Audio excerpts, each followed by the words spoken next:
Will Newcastle find Nick Pope's successor? And what are all the other latest news and transfer news in relation to Newcastle United? Find out here on Toon Tactics TV, folks. Brilliant from Chev. And now Murphy can take on the shot. Fabian Chevalier.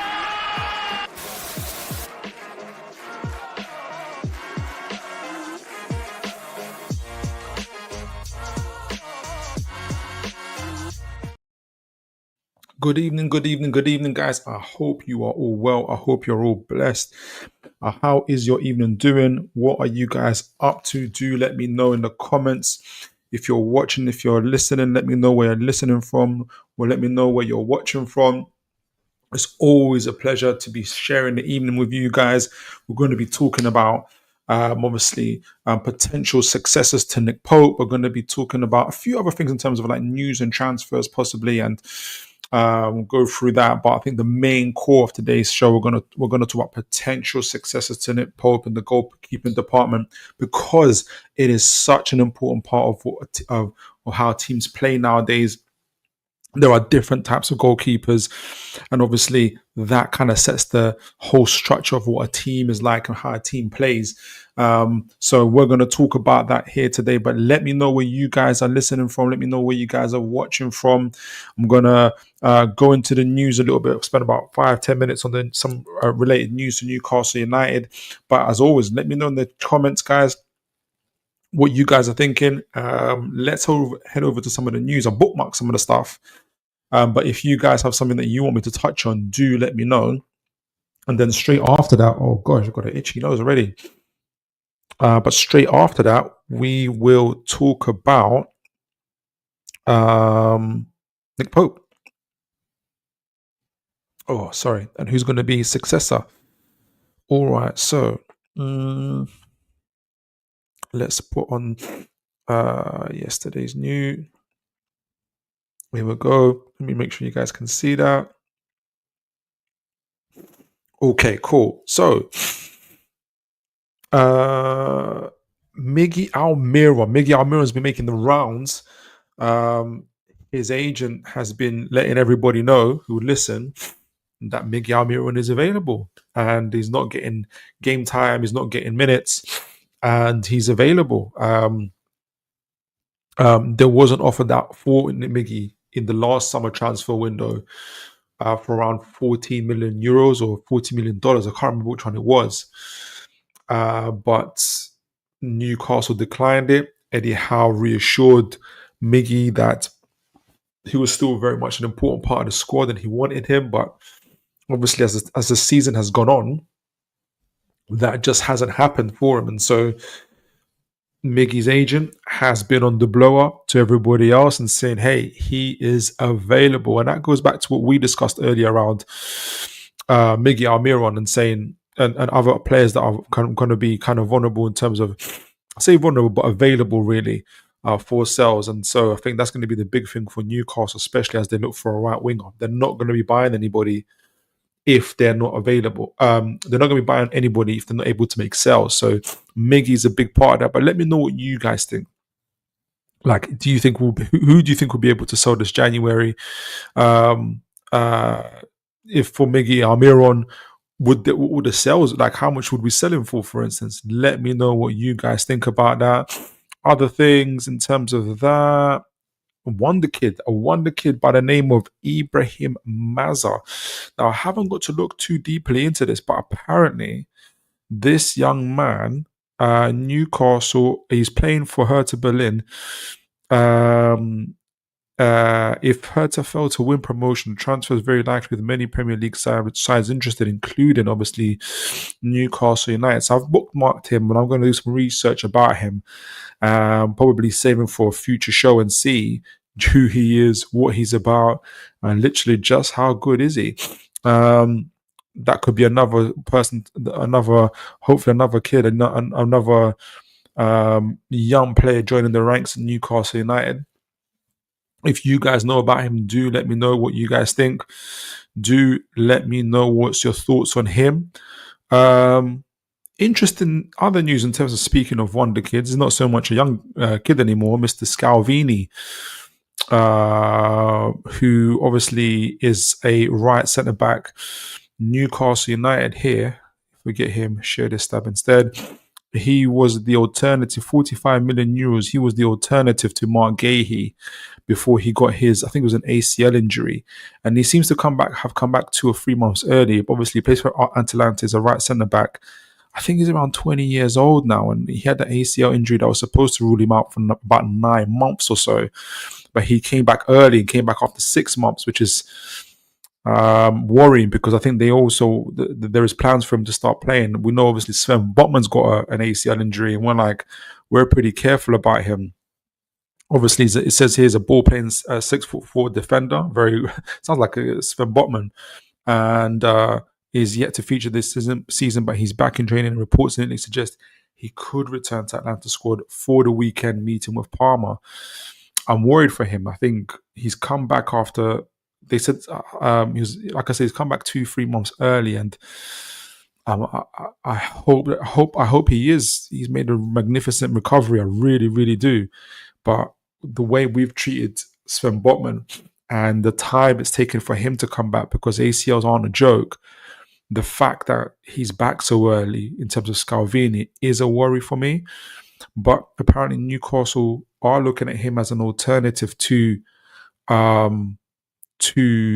Gahey, and that makes sense. But let me know what you guys know. How much do you guys know about Scalvini? I think I did do a scout report on him ages ago. I might need to do it again. I can't remember what I was saying about him, but he was a real talent. Obviously, that's before he got his ACL. But let me know what you guys know about him. What's your thoughts on him? Otherwise, would you prefer him to Mark Gahey, for instance? I would be wanting to know that. So that's Scalvini. So a lot of young players are on the radar here. There is obviously England, Anthony Gordon, Lewis Hall, Tino Livramento here, representing Newcastle for England, doing a magnificent job. I haven't seen that. I've been supporting Newcastle for nearly 30 years now, and this is just brilliant to see. See 3 of our own players, see 3 of our own young players, and these are players that all knew Eddie Howe and his team have had an integral part in developing and growing them. Lewis Hall, we saw an interview recently where he was talking about how he was doing so many sessions where he almost thought, like, he was saying to them, "Am I that bad?" Like, and they were saying, "No, you're that good that we need to make sure that that we continue to train you and hone you into what you could be." And look at, obviously, Anthony Gordon. His first 6 months at Newcastle wasn't the greatest, but Eddie Howe kept on with him. Tino Livramento, look at him now. Like, it's really rewarding to see that as a fan, to see our players and players that our coaching staff have worked on doing so amazing. So I'm really, really happy to see this. Let me know what you guys think. And who else? Do we have anybody else at Newcastle who you guys think should be recognized, should be playing for England? Obviously, Kieran Trippier, hopefully Lewis Miley obviously made his debut as well for the under-21s. That was fantastic to see. So we've got more folks coming in. So I'm going to move on to, this is the other thing I wanted to talk about. Eddie Howe and Paul Mitchell, and obviously the rest of the Newcastle team there. But Eddie Howe and Paul Mitchell are there sitting together at Riyadh, watching the boxing together. I think this is the Jake Paul fight. But what's positive, I guess, from the outside looking in, is to see Eddie Howe and Paul Mitchell together. And no doubt they use this opportunity. Obviously, Mr.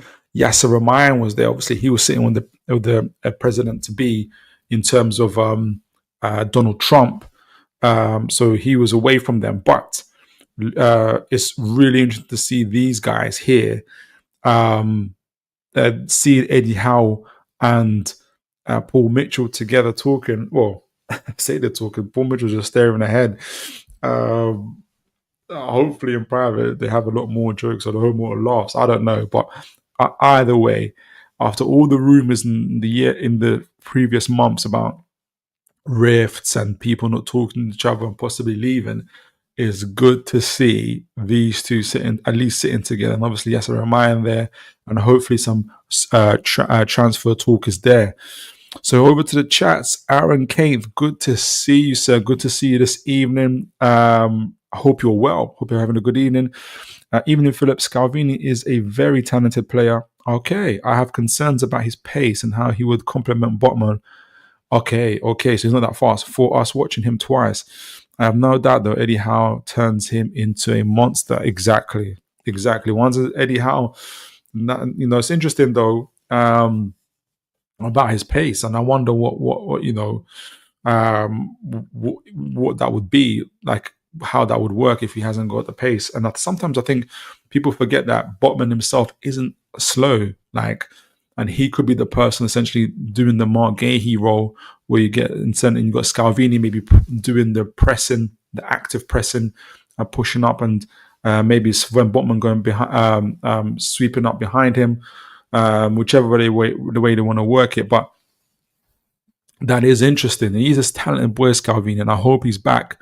As he's returning, he's back to full health. But what do you guys think, Aaron? What do you guys think, and others? What do you guys think about the return of, what you guys see in terms of Paul Mitchell and Eddie Howe? Obviously, they're there in Dubai. They're there in Riyadh, and with Yasser Ramayan. So maybe some transfer talk has been talked about. But at the same time, the main thing is obviously, and I know this could be for show, this is for cameras, whatever it is. I personally don't mind if it is for show or for cameras. The main thing is that they're trying. It'd be worse if they didn't. But let me know what you guys think. I'm happy to see this. Hopefully it will bear fruit in the come January and the summer on. So, right, let's get on to the goalkeepers. Let's get on to the potential successors to to Paul Mitchell. Now, what did I want to mention? I did want to mention before this, which was, let me make sure you guys can see that. So, before I kind of get into the keepers themselves, I want to talk just a little bit about spend a couple minutes on why goalkeepers are so important, not only just to save them, but the type of goalkeeper that we're going to get. So I want to focus in terms of the type of goalkeeper that we're going to get and how the main responsibilities of goalkeepers here. This is from TFA. I always forget the abbreviation for it. But they're absolutely fantastic. I use them constantly for tactical analysis and stuff like that. But they talked about, obviously, the main responsibilities of modern goalkeepers: handling, reflexes, aerial commands, distribution, and distribution being the big one now, especially where people are looking for ball-playing goalkeepers. You see Edison at Man City, you see Alisson at Liverpool, and even Verbruggen at Brighton. These guys often become like the third or fourth defender because they spend so much time outside the box with the ball.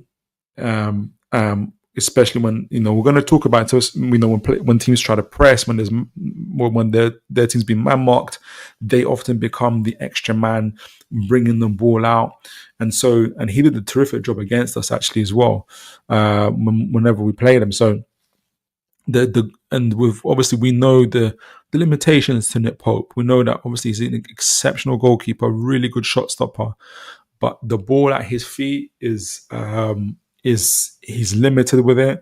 He's definitely not doing an Edison. He's definitely not being press resistant and passing the ball into the channels and those things. Although he's a decent sweeper keeper, and I think with the fact that we've been looking for a goalkeeper at least since last summer, possibly beyond that, is a telltale sign that look, Newcastle are looking to evolve from that, and I think the type of goalkeeper any team has also is a reflection of how the team plays.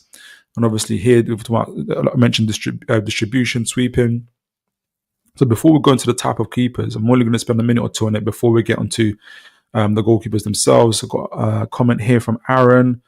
Oh, did I take it away? Here we go. Oh, I can't see it. Can I see it? Here we go. All right. Good to see Eddie and Mitchell. Yeah. Thing is resolved. Yeah. Good to see the Eddie and Mitchell thing is resolved now. I think it was blown out of proportion by the media, but seeing them together is also good to see. I think it was blown out of proportion. And sometimes I feel like, I know that it was intentionally blown out of proportion, especially on that comment regarding Paul Mitchell saying the previous transfer strategy was not fit for purpose. And the truth is, he didn't say the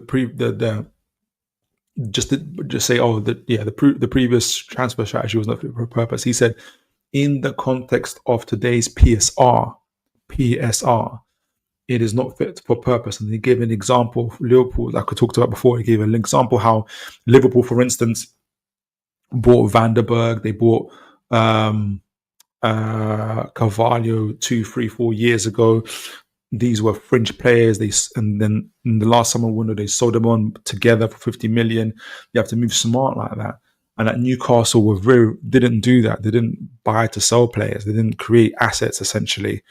But then whenever reporters went to Eddie Howe about it, they'll just say, "Oh, how do you feel that Paul Mitchell said that your transfer window that you had a big part in was not fit for purpose?" And Eddie Howe had to defend himself because he doesn't do social media very well.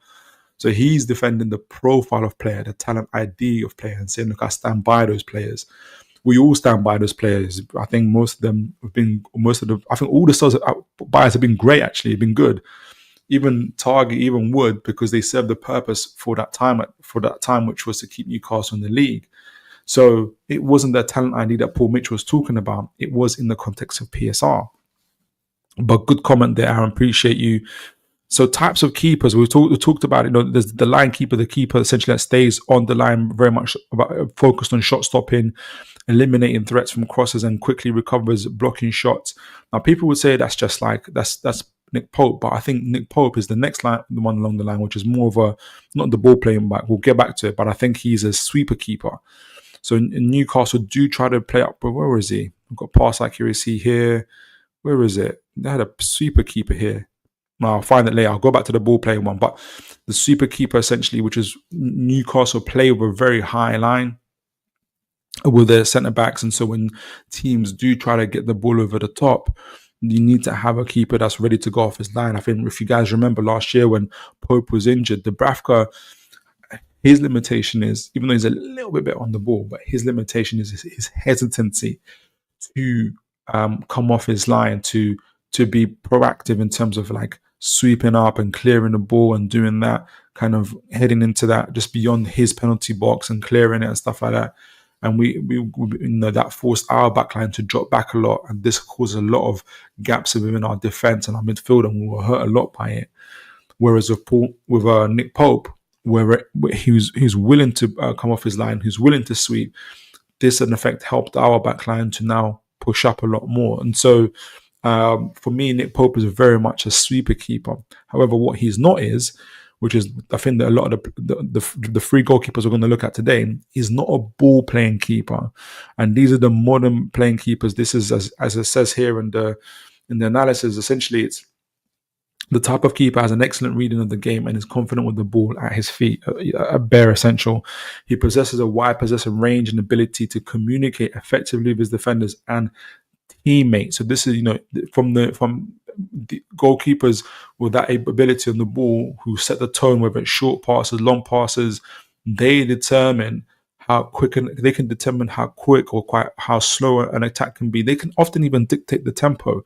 Some of the guys that we're going to be talking about have roughly maybe 30, 40, sometimes 50 touches of the ball per game. We've got midfielders that don't necessarily have that amount of touches on the ball. And when you have that amount of touches on the ball, it allows you to dictate the play. And again, for Eddie Howe to be looking at this type of player, it kind of shows you again the type of team that Eddie Howe is trying to build up. And ball playing keepers normally start moves off by we talked about that. Start moves off by passing out to the centre back or to a dropping pivot player. Yeah, they also send short crosses to fullbacks or wide midfielders. So in order to be able to do that, whether it's through the middle, to the left, or to the right flanks, you need to have really good ability in the ball. Which Nick Pope has real strong limitations about. The keeper must adjust his position and always be ready to receive. And that's the thing. That's the key thing, to receive a back pass and keep the game flowing. Now, we see obviously Nick Pope trying to do that, but there's some severe limitations to how he does that. And so Eddie Howe, now Paul Mitchell, the Newcastle scouting team are looking for that next person who can do that. And this ends it on the style of football is common, or this style of football, this style of football is common in more developed teams with high quality players, which is what Eddie Howe is trying to evolve Newcastle United into more developed team with high quality players. Teams with a more pragmatic approach prefer to deploy a line or shot stop keeper. So Newcastle aren't looking to be a pragmatic team. We're not looking to be, I'm trying to think of a pragmatic team at the moment. Usually low block teams that play at the bottom half of the table. Eddie Howe is trying to evolve and to grow Newcastle United's style of football. And the next goalkeeper that Newcastle do get is going to be a big representation of what Newcastle are trying to achieve in terms of how they evolve as a team, how they develop as a team in our style of play. And when they're talking about, like it says here, it's the style of football is common in more developed teams with high quality players. Essentially, it's teams that go into Champions Leagues and into Europes and win cups. And that's what essentially the owners of Newcastle United and Eddie Howe are trying to achieve. And I'll end it just with a few examples here. And I was only meant to be here for a few minutes, but for instance, examples of ball playing keepers, and the Sturgeon, obviously for Barcelona, Edison for Man City, Mike Maignan for AC Milan, really goalkeeper. This is them at the build-up phase. They become an extra. Let me make sure you guys can see this, because I'm talking like you guys. I want to make sure you guys can see. There's a lot of adverts coming up here, which is annoying. All right. So let me make sure you guys can see this. Yeah, brilliant. So let me just talk you guys through. Essentially, when you have a ball playing keeper, they're able to become an extra outfielder who has no problem making a first time pass and a risky one too, to break down the first line of the press. So look, this is Sturgeon here. You can see a player pressing him down here. He doesn't even take the easy option and take the pass to the Barcelona here. He takes it over the player, the second press here, and breaks the line. These guys are line breakers. And if you've got a goalkeeper that can do that, it takes off pressure off, for instance, a Bruno Gomes. It takes the pressure off a Tonali. It takes the pressure off a Lewis Hall. And even those guys don't mind the pressure, but it just adds an extra arsenal, an extra weapon. If you're an opposition team, like, you can't mark a goalkeeper. You can mark Bruno Gomes or Tonali but you can't mark a goalkeeper. And if you've got a goalkeeper who's able to do line breaking passes like this and that nature, it's such a useful to have here. This is an example of Edison will always look to find the free man at the start of teams' moves. He's very calm under pressure, and that's what we need. This is the next level. Often performing feints on the ball in front of his own goal. I mean, how many times have we seen Edison dummy pressing players and take the ball on and pass it on? It was just I don't know if the guys I'm looking at today are able to do that. But again, it's just he's set the bar alongside a few others about just how good and just how important it is to have keepers that can do that. I mean, if Nick Pope, God bless him, tried to do a feint, I think I might faint if I saw that. But it's just so important. This is another example here. This is incredible. This is Man City against PSG in 2021 Champions League final. And here, Edison does a 70-yard pass with precision. This is him setting off here. You can see Zinchenko on the flanks here, and this is Edison with just over the top pass here. This wasn't hoofball. This was a 70-yard precision-made pass, and this actually led to a goal. And this is what Eddie Howe's trying to do. He's trying to create a Newcastle team that is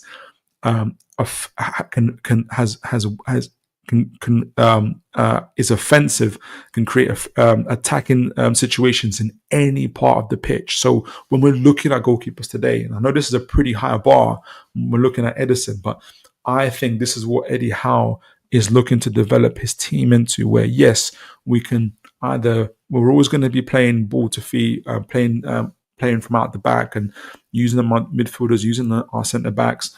But then we also want to be able to use our goalkeeper. And if teams know we've got a goalkeeper who can do these type of things, who's calm under pressure, who can do the short passes, medium passes, and long passes like this, who can do line breaking passes, who's calm enough to wait to find a free man, it then causes the other teams become less also kind of hesitate about how they press, when they press, and causes that kind of disorganization, that sort of dysfunction, for instance. And so if you look at it here, and it says just the final bit here in 21-22 season, Edison completed a total of 869 passes with 91.6% pass accuracy.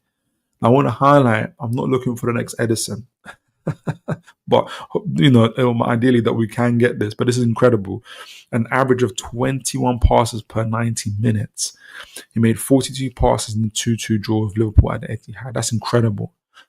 And so this is the weapon. This is the type of player, the type of goalkeeper that I think Eddie Howe is looking for. So as we're talking about the goalkeepers today, I wanted to highlight to you guys, this is what we're going to be looking at. We're going to be looking at ball playing keepers. And that's not to say, obviously, they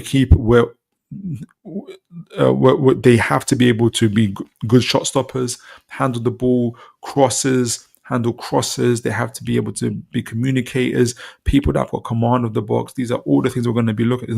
There's no good them being ball playing goalkeepers and they're not good at saving shots from long range or saving shots at long range. They have no command of their penalty box.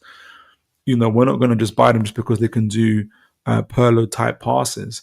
So we want an all-round goalkeeper, but all-round ball-playing goalkeeper, I think, is what Newcastle United are looking for. But let me know what you guys think so far. Let me know if you've got any ideas about potential goalkeepers whilst we're talking.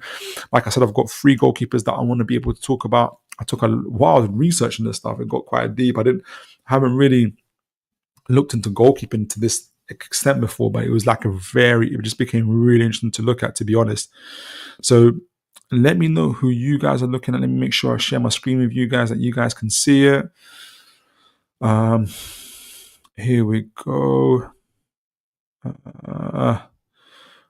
Let me know where you guys are watching from. Also, if you're coming in, do remember to like, share, and subscribe. So, who will be Nick Pope's next successor? Now, as I mentioned, we're going to be looking for ball playing goalkeepers, all-round qualities, and we're going to be talking about these all-round qualities, which is shot stopping, command of the ball, distribution, all these type of things. We're going to be talking about stats. We're going to be talking about, if we've seen them play as well. All these things are going to come to the fore. So let's get into it. Let me have my coffee.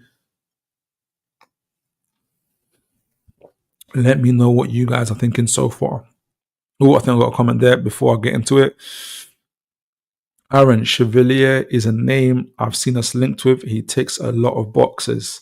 Well, hold on to your drink there, Aaron. I might be mentioning him soon, so let me know what you think. So,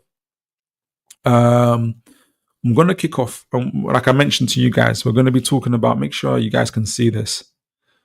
Yeah, you can. So as I mentioned, we're going to be talking about, we're looking for a goalkeeper that's excellent shot stopping. Essentially, when we're talking about that metric, essentially being able to prevent goals.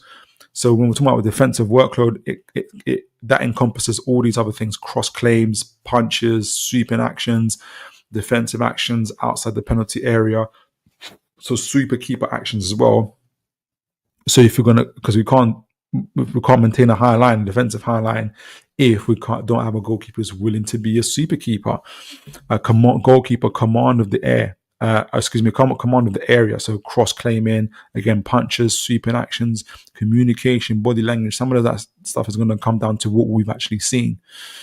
And I'm going to get a lot of that from scouting reports, for instance, and conversations, and distribution, which is what we talked about, which is the passing accuracy, the passing range, the passing weight, passing speed, distribution style. We're going to be looking at those kind of things as we've seen Edison being able to do, that kind of becoming another weapon in our armory, to have a goalkeeper who is able to do that.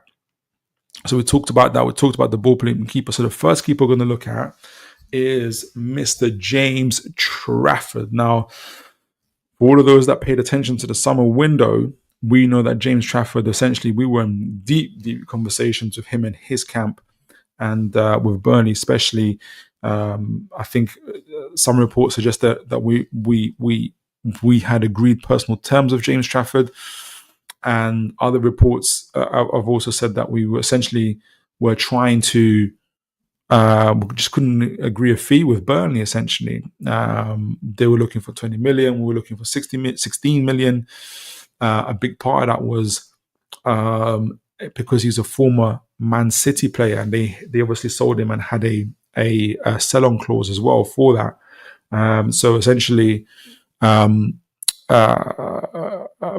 wanted that little bit of extra for him in order to get that over the line. Before we get into that, I mean, the main thing about, and we're going to go back to his career trend in the moment, but as I mentioned, with James Trafford, he's got a contract that runs out in 2027, so he's still got a few years to go, really.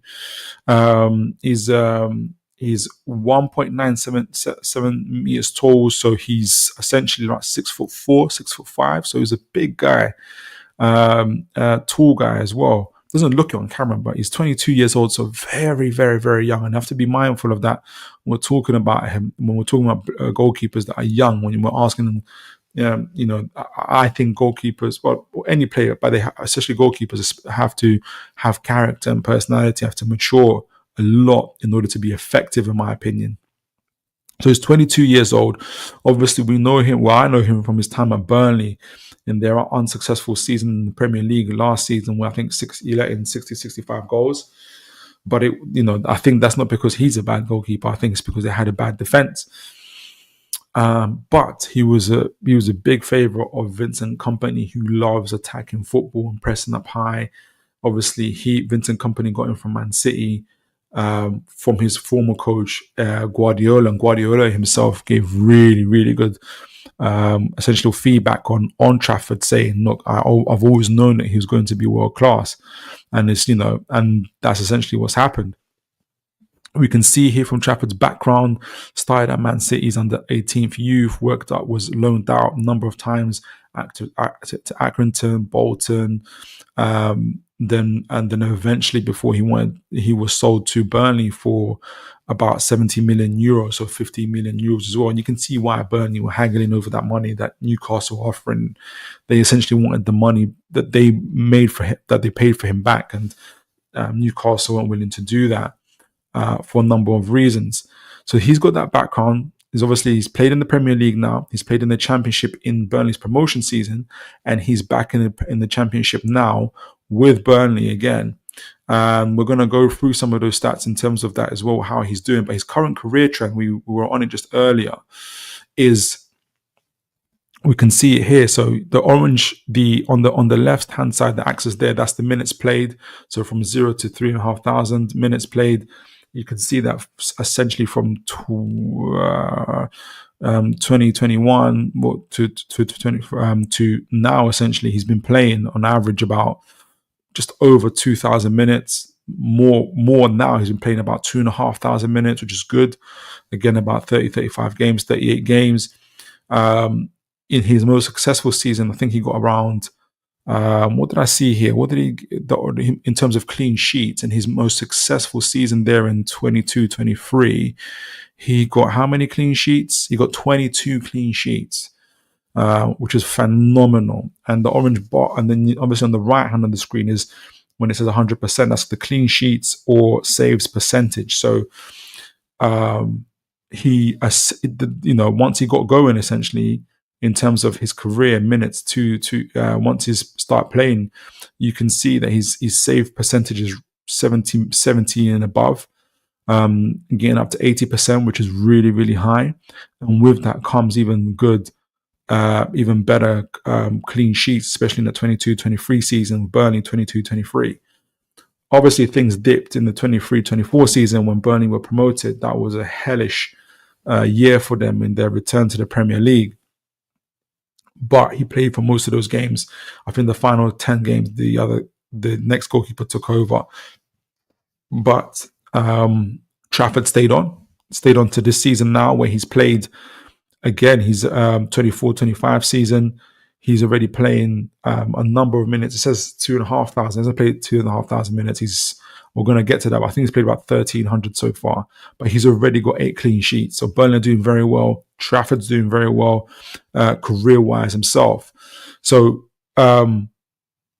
what this kind of indicates to me and shows me is that he's a very good keeper, especially around saving and preventing shots, which is a good start, which is what we want from our keepers.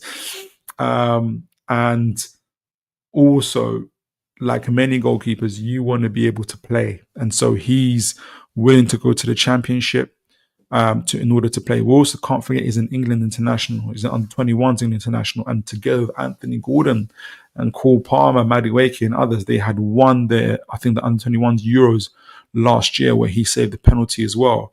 So he's got real good pedigree. He's very well known amongst our players, which is important, which is good to see. He's currently valued around 18 million euros, so about 40 million pounds, which is interesting as well. But okay, so we talked about defensive workload. This is according to stat data, and we're going to go a little bit deep into stats, because you might think, first of all, the first thing that might jump at you is the fact that his distribution is so low. I think that's inaccurate. It is inaccurate, because I looked on FBref and others. We're going to go into that, but his defensive workload is in around the 70-80% percentile. Again, they've given him goalkeeping command of the area, which is around 60 or 70% percentile. I think that might be a little bit higher as well, actually, and he's been doing very well. We're going to go into his stats here, and then we're going to read about his scouting reports as well. But let me know what you guys think so far of James Trafford. I mean, so this is from FBref,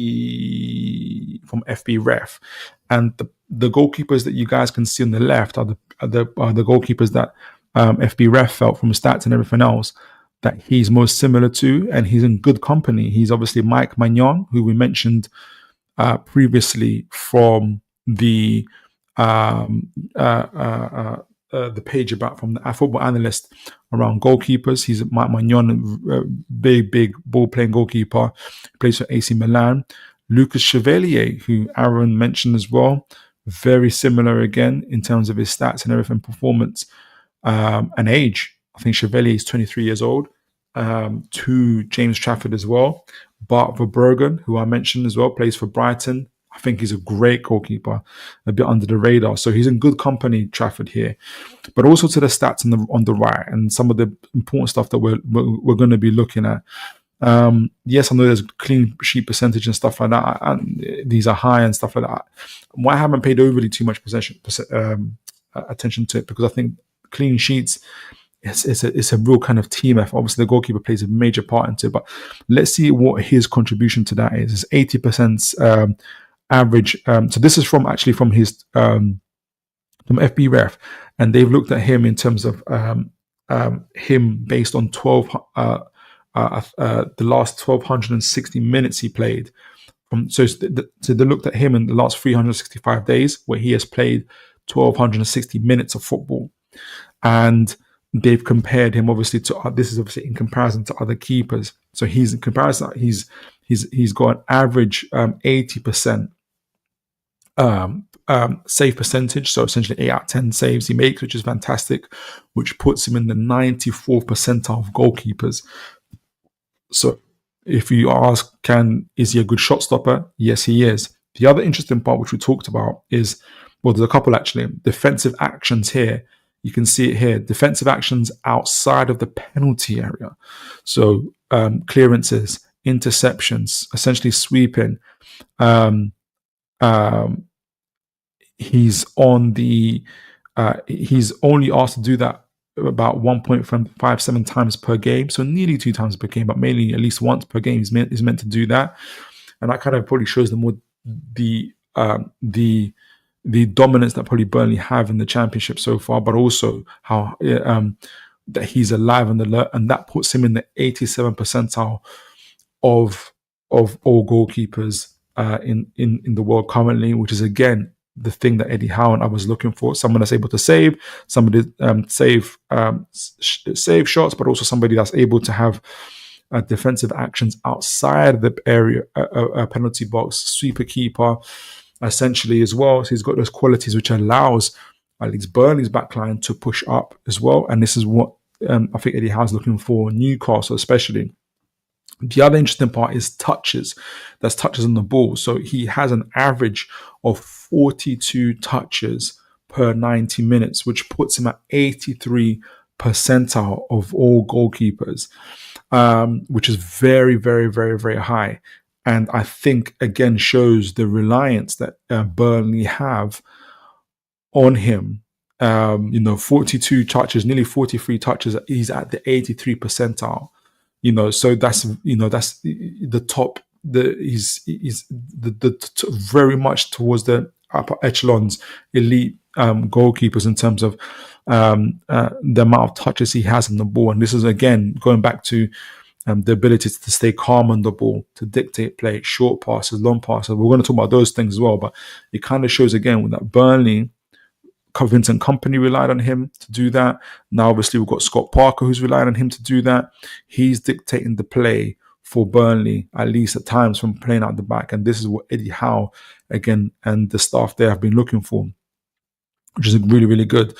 Average distance of defensive action. So this is, which says 15, it's 15.0, which is 15 units outside of the, 15 units from the penalty box. So somewhere, it's nearly towards like the halfway between the center circle and obviously the penalty box itself, which is where you want your goalkeeper to be, especially when your team is pressing up. So he's in the 74 percentile for that, which is what they're looking for essentially. But I think something that comes down to gameplay. Where does the coach want him to stand? So if Scott Parker wants him to stand high, he probably will, and he has that capability as well. Again, qualities that Eddie Howe and the team are looking for. So before we look at some of the other stats here that are going to be important to it, we know that he's an excellent shot stopper. He has very good. He's in the 87% percentile for defensive actions outside of his box. We know that he has about 42 touches, nearly 43 touches per game, which puts him in the 87 percentile. Some of these are taken from his time in the Premier League as well as here. So it shows you that just how important he is for the teams that he plays with, because and how people trust him and depend him on the ball. Again, this is something that Newcastle are looking for. Some of the other stats, again, I'm going to look more into going to go break down a little bit more his ability to save, as well as the passing stats, and a few others as well. Obviously, we wanted to look at crosses and stuff like that.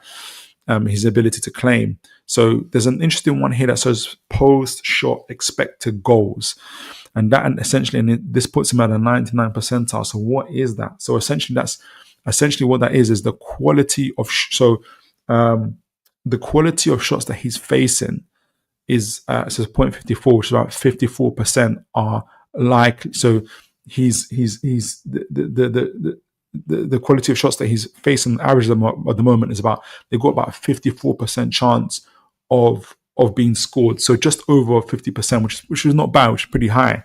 But what puts him in a 99 percentile is, of those keepers who face such quality shots, 50% or below, essentially 54% or below, he's in 99 percentile, which shows that he is performing at a very, very, very high rate in terms of what he's doing, which is exceptional. So he again kind of compounds the point that he is a very, very good shot stopper. He's very, very good at stopping goals. Again, in terms of going down, passes attempted. This is the only annoying thing about FBref here is that he gives me passes attempted, which is at 89 percentile. So he attempts about 36 passes per game. But it doesn't tell me how many of those passes are completed passes or successful passes. I would have loved to know that. But in terms of attempted passes, he's in the 89 percentile, which is really, really high. So 36 passes per game. Again, very excellent. Again, if he's playing for Newcastle, he relieves pressure of Trafford, he relieves pressure of Bruno, he relieves pressure of the defense, he relieves pressure of all the guys because he can take it on himself as well, which is really very much what Newcastle are looking for. Crosses, he doesn't, so because Burnley also have a very good defensive record. I think they've only conceded 6. We have to keep in mind some of these stats to get, so essentially, some of these might be low or some of these might be high because of the style of play of the team and also the environment. So, he's playing in the Championship, for instance, which is a little bit less quality. But Burnley have only conceded 6 goals. They played about 11 games or something as well. They've only conceded 6 goals. And all the vast majority have been from open play rather than any set pieces. So even though the crosses that he's faced is is very, very low, he's only stopped 0.64% of those. 6.2% of those, which puts him in the 53% now. It gives the impression that this guy can't do crosses. Like, you have to stay away from him, and it's not that at all. He's dealing with, like it says, crosses he's faced so far this season is 10.36 shot crosses, which is not a lot at all. And I don't think Burnley have conceded the one yet from a set piece or a cross. I want to be corrected on that. So I don't think it's because of that. And I'm going to read the scouting report that actually talks about how his aerial duels, he's like in a 90 percentile in the season where he was with Burnley in the Premier League. So I wouldn't be too worried about that stat, is what I'm trying to say. So he's very good at claiming claiming high balls. Very good at shot stopping. Very good at stopping quality shots as well. Very much depended upon and trusted upon his team to take on the ball as well with the touches that he has on the ball. So he takes essentially all the boxes, obviously, and he's played in the Premier League. He's now played in the Championship. He's pretty much certified in terms of that. And this is the progressive passes that he does make. And I'm going to go to his scouting report as we've spoken about. So a lot of the shot stuff we're talking about here, getting the ball out to the flanks. Here you can see he's doing a lot of that, and he's doing a lot of these things from his penalty box as well. So his ability on the balls is very, very good. So let's go to his scouting report. I want to be able to show you guys something about what they've said, because I want to go back to that point around the crosses and taking the crosses on. Let me find it here. But let me guys know what you think of what you think about him so far, and what else you might want to know about him. Where are you? So here we go. James Trafford. Where are you? News and Rumours. Nope, not that one. I was looking for a. Is this? I'm looking for his scouting report. That talked about him, because it does touch on. Yeah, here we go. All right, so let me make sure you guys can see this. Yes, you can. So this is from, again, this is when he was about a year and a bit ago. This is from his time at Burnley. This is a very difficult time for the team. However, he still produced very, very good stats during that time. The highest of which, obviously, he was in 97% out for passes per 90 minutes. Again, fantastic. Exactly what Newcastle's. The other one is he's at 97.8% out for received passes. His team was Burnley were heavily dependent upon him in that Premier League era to bring the ball out. And when your team, and I think one thing maybe that Eddie Howe really liked, when your team is probably constantly because it's constantly under pressure from teams in the Premier League. Obviously, you've just been promoted, so people are trying to take advantage of you, and your team is relying on you passing the ball to you constantly. That again adds not only he shows his technical ability, but his character and personality. Now, I don't get the 83.2% off for dribbles per 90. That's is he dribbling past players as well? Someone got to tell me what that means. But that was fantastic. But this is the other major one. Aerial duels. He's in the 99.2 percentile, which actually set me back, because I was thinking, because the few games that I saw them play, he looked vulnerable from crosses, and it does show in this report that at times he has looked vulnerable towards crosses, but on the whole, 99? What is he on percentile? 99.2 percentile for aerial duels per 90. That's exceptional. This is in the Premier League area, and when he was in the Premier League last season with a struggling side. So what can he do with a Newcastle United side, higher flying Newcastle United side? I think can be even better. And I think that's what Eddie Howe sees.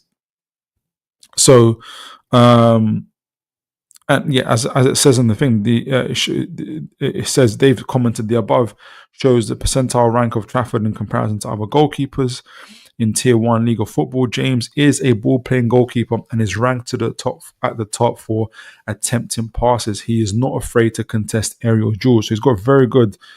He's ticking all the boxes here, and I can see now why Newcastle United was so hot on him. The only thing I can't, knowing all of this, why they didn't just press the button. And obviously Paul Mitchell came in, and we're going to talk about it. Actually, what was reported is that scouts did go out to watch him, including Paul Mitchell, and yet Newcastle did not press the button on him, which again is very, very interesting to me. Shots against, so he faced a ton of shots during that season, where he did really, really well. Again, aerial duels, again, you can see him stand out, 99%. He's fantastic. So, yeah, I think Newcastle found a real gem there, but they didn't press the button on him. They obviously they tried to, but I don't see if the main sticking point was around £4 million. Now, £4 million is a lot of money still, but he seems to have a lot of qualities around him. And clearly Newcastle chased him for a while, but didn't press the button. And let me know what you guys think. Why Newcastle didn't pursue it? I know the whole season itself, there's a lot of questions around that. Newcastle's transfer business overall in that season as well. So I think that played a major role. But would you go for him in January? With Paul Mitchell now and Eddie Howe obviously going out to Riyadh together to Riyadh together, would Trafford come? I'm sure Trafford would come across, will come up a conversation. I think from what I've seen so far, because I had my preconceptions of Trafford was that, he's probably very good on the ball, but he looks young. He looks like he possibly would struggle. I've seen him struggle in crosses and stuff like that. But and they did know that that's happened on one or two occasions. But he's in the 99 percentile for aerial duels. He's again this season 80% shot saved. 8%.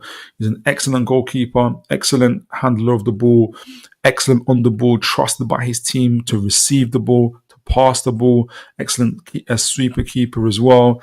So he's obviously played. He's obviously already won trophies with England under 21s. He's come from the Man City academy. He's highly thought of, highly touted, and from the fact that he's allegedly already, as you guys can has agreed personal terms with Newcastle previously, shows that he wanted to come to Newcastle. So what was the reasons when Newcastle was trying to sell Nick Pope? There was talks of Ipswich. They weren't able to sell him, so therefore they couldn't bring in Trafford because they just couldn't, I'm sure Trafford wanted to be number one. Pope probably wasn't ready to be second. Is that the reason? Either way, it says obviously this is some of the rumours that are around during that time. Newcastle are hoping to agree a loan deal with an obligation, but there are other Premier League clubs that were interested. TB understands that Newcastle scouts made a short trip to Wearside, which they did, and Paul Mitchell was there to watch the outstanding Trafford action in Sunderland. Trafford has previously been valued at a region of 30 million following the first season in the Premier League with Burnley last year. So, yeah, I think he's a brilliant keeper. I think he is a brilliant keeper. But guys, let me know what you guys think. Would you go back in for Trafford in January? Do you think we could get him in January? And overall, do you think he's the keeper to take Newcastle forward to become that high quality team that Eddie Howe is looking to build? Do let me know. So the next player we're going to look at, drink my coffee first. Oh, let me take off my hat. My hat, mine is hot. Oh, is Mr. Lucas Chevalier. Aaron, you talked about him. You've seen him obviously on FBref. FBref has said that this guy is very similar to Mr. Trafford himself. This is his career trend. I'm going to talk about his background first before we talk about his career trend. But Lucas Chevalier, who currently plays for Lille. Now, Lille is an interesting club because Newcastle have been linked to a number of Lille players, including Lucas, including Jonathan David, including Eden Zagova as well. So there's a good couple of players that Lille have, including Lucas Chevalier. Lucas Chevalier, who's currently... He stands at 1.89 meters, so he's about 3 centimeters shorter than Trafford. He's 23 years old, so he's about a year, or maybe just under a year older than Trafford. As I mentioned, he plays for Lille in France. He plays in Champions League as well with them as well. So that's his background. We're going to talk about that. His contract expires in 2027. And we can see from his background as well is that he's only really played for Lille. Yeah, he's only played for Lille. He was, which started in 2018 with the Lille B teams. He's kind of went up through the ranks with them before they loaned him out to Valenciennes. Before again coming back to Lille and where he is now essentially. So he's always stayed at that one club. Obviously, he'd been loaned out, earned his stripes, and now he's playing for them. He's been playing for them for the last 2 seasons or so, and now in the Champions League with them as well. So he's very much used to playing in France, in the French League on their version of the Premier League as well. He's playing in the Champions League as well, playing with top players alongside himself, and he's very much touted as France's next number one as well. So he's highly talented. He's got a real pedigree around him. And he's currently valued at 25 million. Yeah, contract runs around 25 million euros with a contract that runs around in 2027.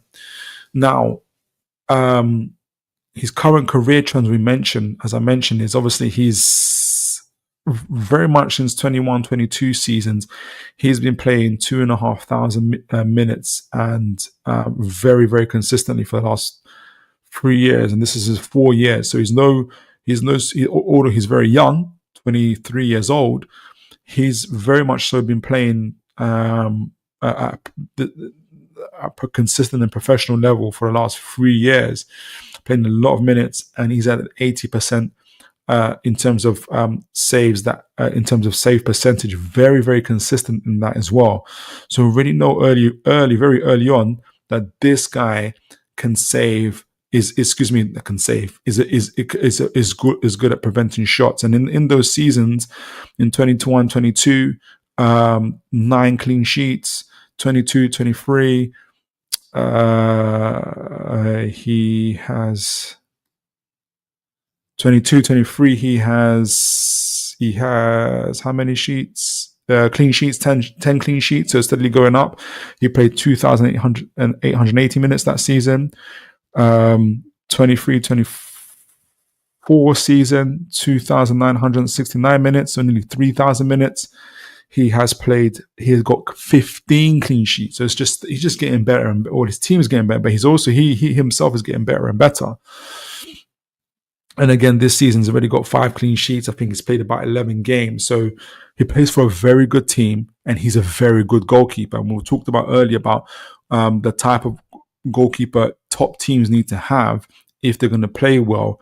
It's a Lucas Chevalier. And we're going to talk a little bit more about him. We're going to go into the chats before we go into his stats and everything else. I forgot to show them some of the highlights of Trafford. Let me know if you guys want to show some of the highlights of Trafford.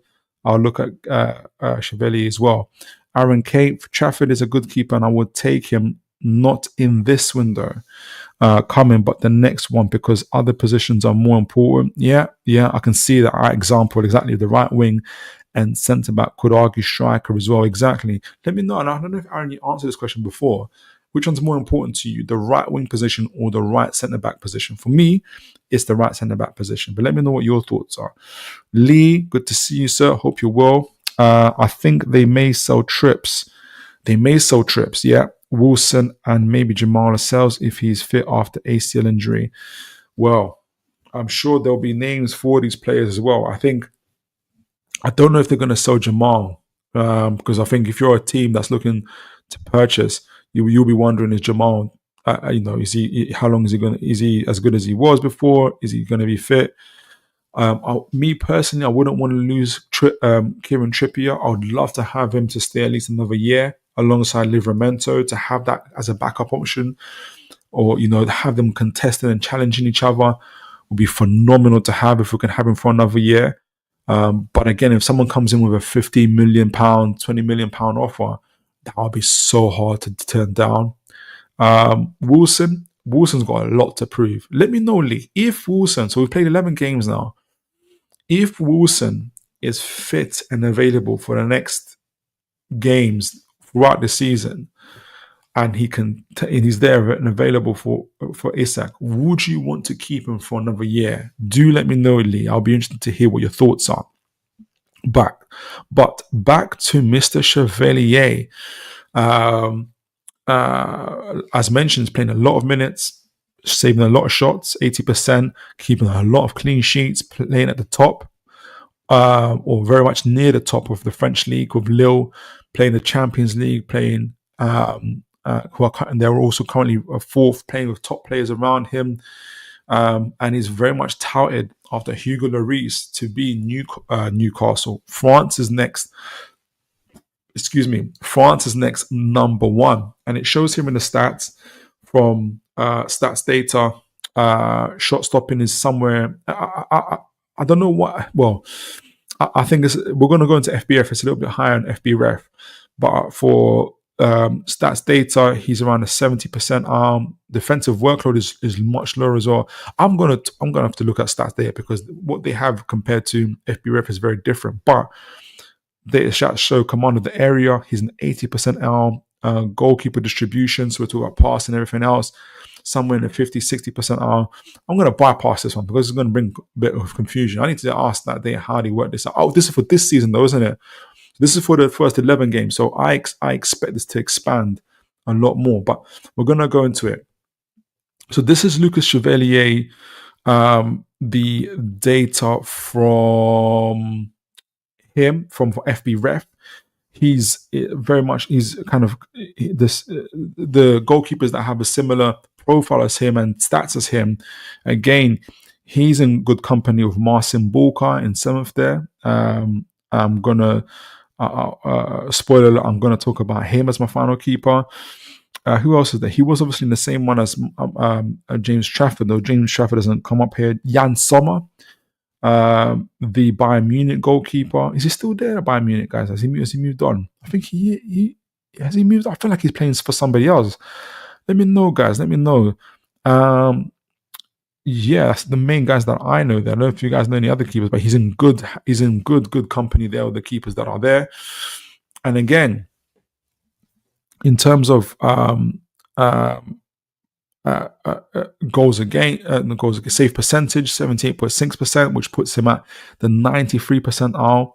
And obviously, again, he's at the very, I guess the advantage that he has over Trafford is that he's playing for a top team at the highest level, and he's achieving these results in terms of save percentage 78.6, 93 percentile.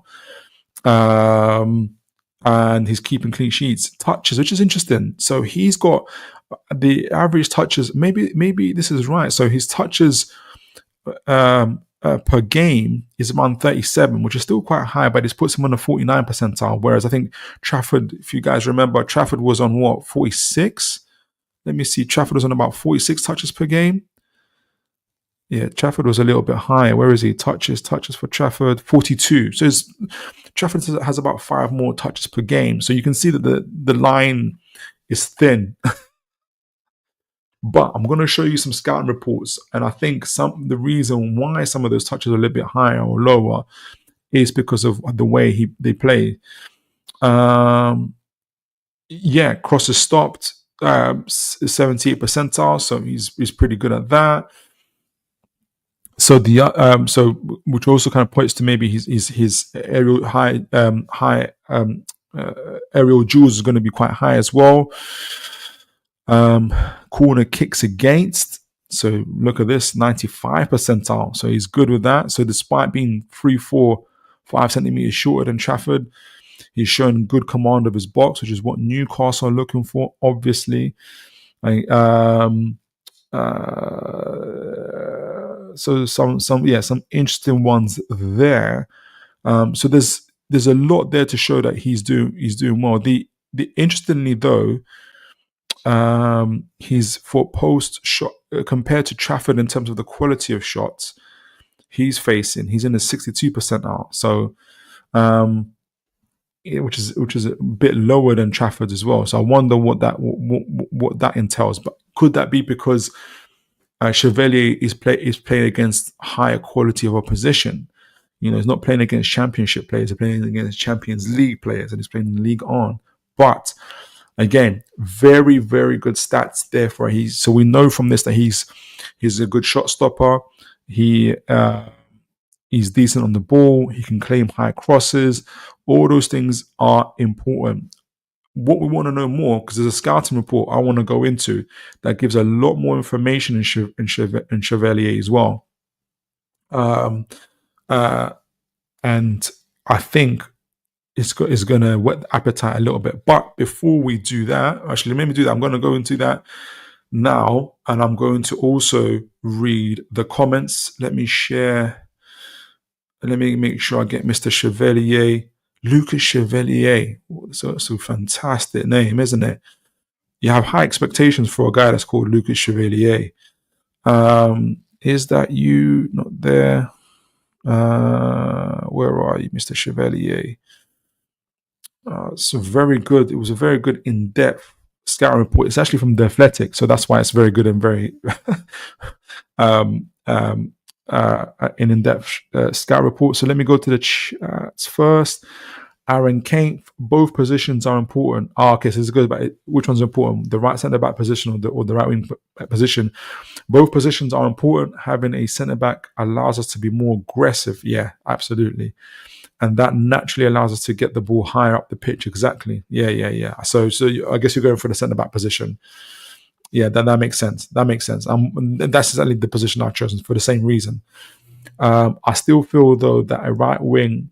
Okay, so I still feel that a right wing unlocks our attacking potential. Yeah, and allows us to get more from games. Exactly, which we have lacked this season, and helps the overall dynamic of the team. I agree, and I know this is a temporary solution. Obviously, Joe Linton had a decent cameo, shall we say, on the right wing position as well. It's a band-aid for now, but at the moment, Joe Linton can play there and Gordon can play there. Now, I mentioned that not as a long-term solution, but if we're going to the January window, for instance, and we've got the opportunity to either get the right centre back that we want, let's say it's Gahey, say it's Cassano, say whoever, or we've got the opportunity to get the right winger that we want, say it's an Mbeumo, say it's unlikely, but Madueke, for instance. which one would you go for, Aaron? Let me know. What would it still be the right centre back position? But I take both of those points exactly.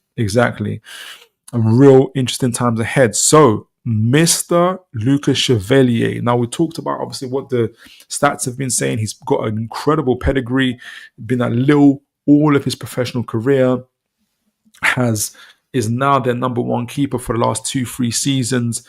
Champions League. I don't know if this is his first season in the Champions League, but he's playing in the Champions League this season. And playing in League they currently face a fourth position, doing really, really well.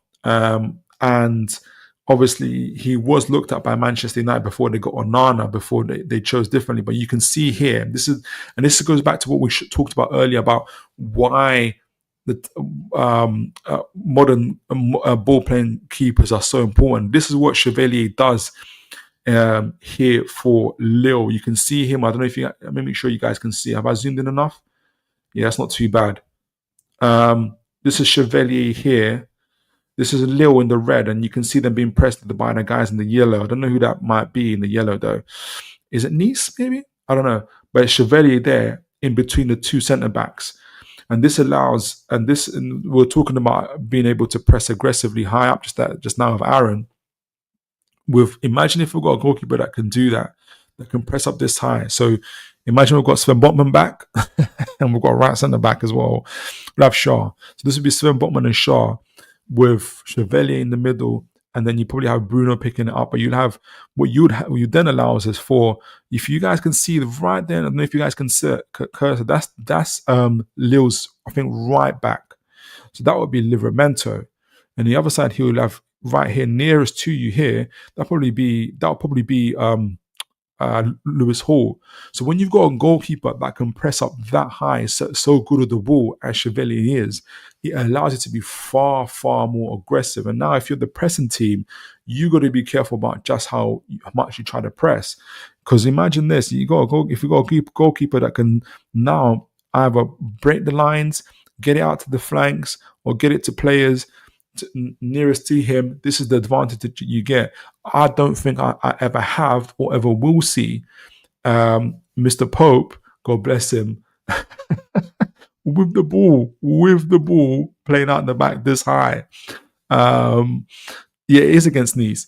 And so this again highlights his ability on the ball. And I know FBref said that, he has 5 less touches than, for instance, Trafford. But again, it kind of, you have to get a fuller picture, you have to watch these guys, you have to see the scouting reports. I'll be watching these games now as well myself. So, Chevalier. So against Nice, in the first game of the season, Chevalier was essential in playing out against a man-to-man press, which is what Newcastle are going to experience. He completed 42 of his 51 passes, including also 2 that were less than 30 yards. This is again him playing out the back by himself.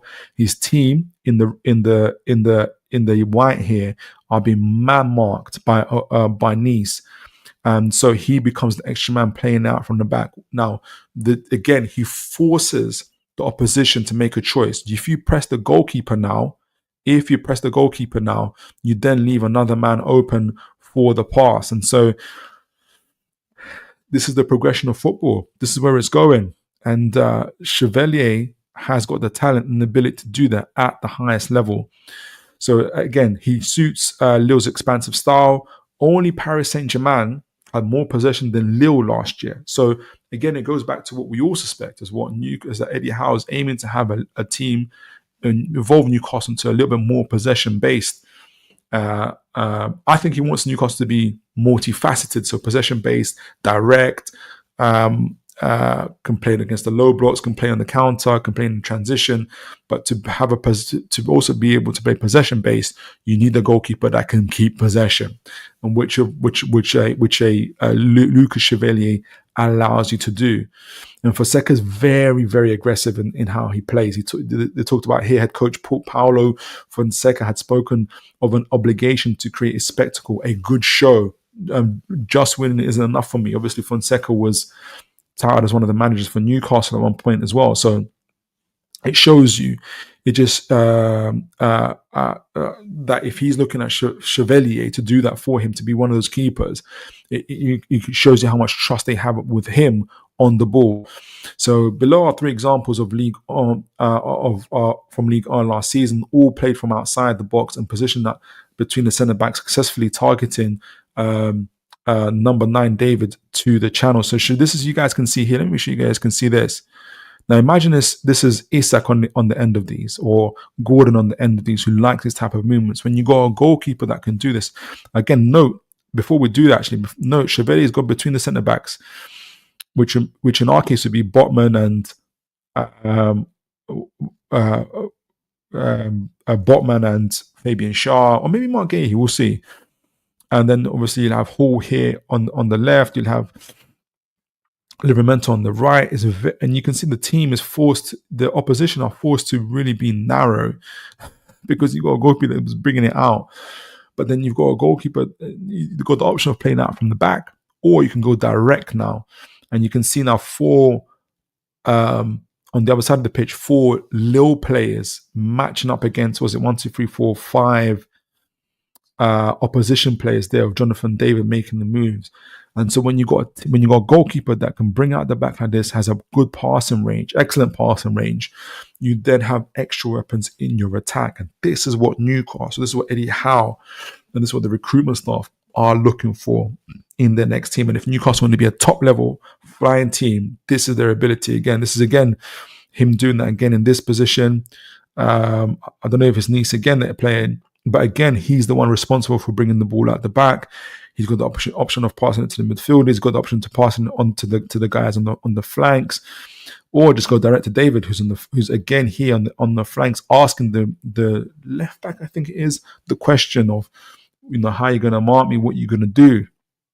Again, I'm really, really excited to see this for Newcastle when we get that. Again, another example. And because you've got an ability to a goalkeeper who can bring out the back, you could then got a team that can expand and take that whole area of the pitch, forcing the opposition to really concentrate and themselves in the center, because the worst thing that can happen now is if Newcastle have the ability to play either through the middle. So you have to give territorial dominance on some part of the pitch, and what happens is that happens on the wings.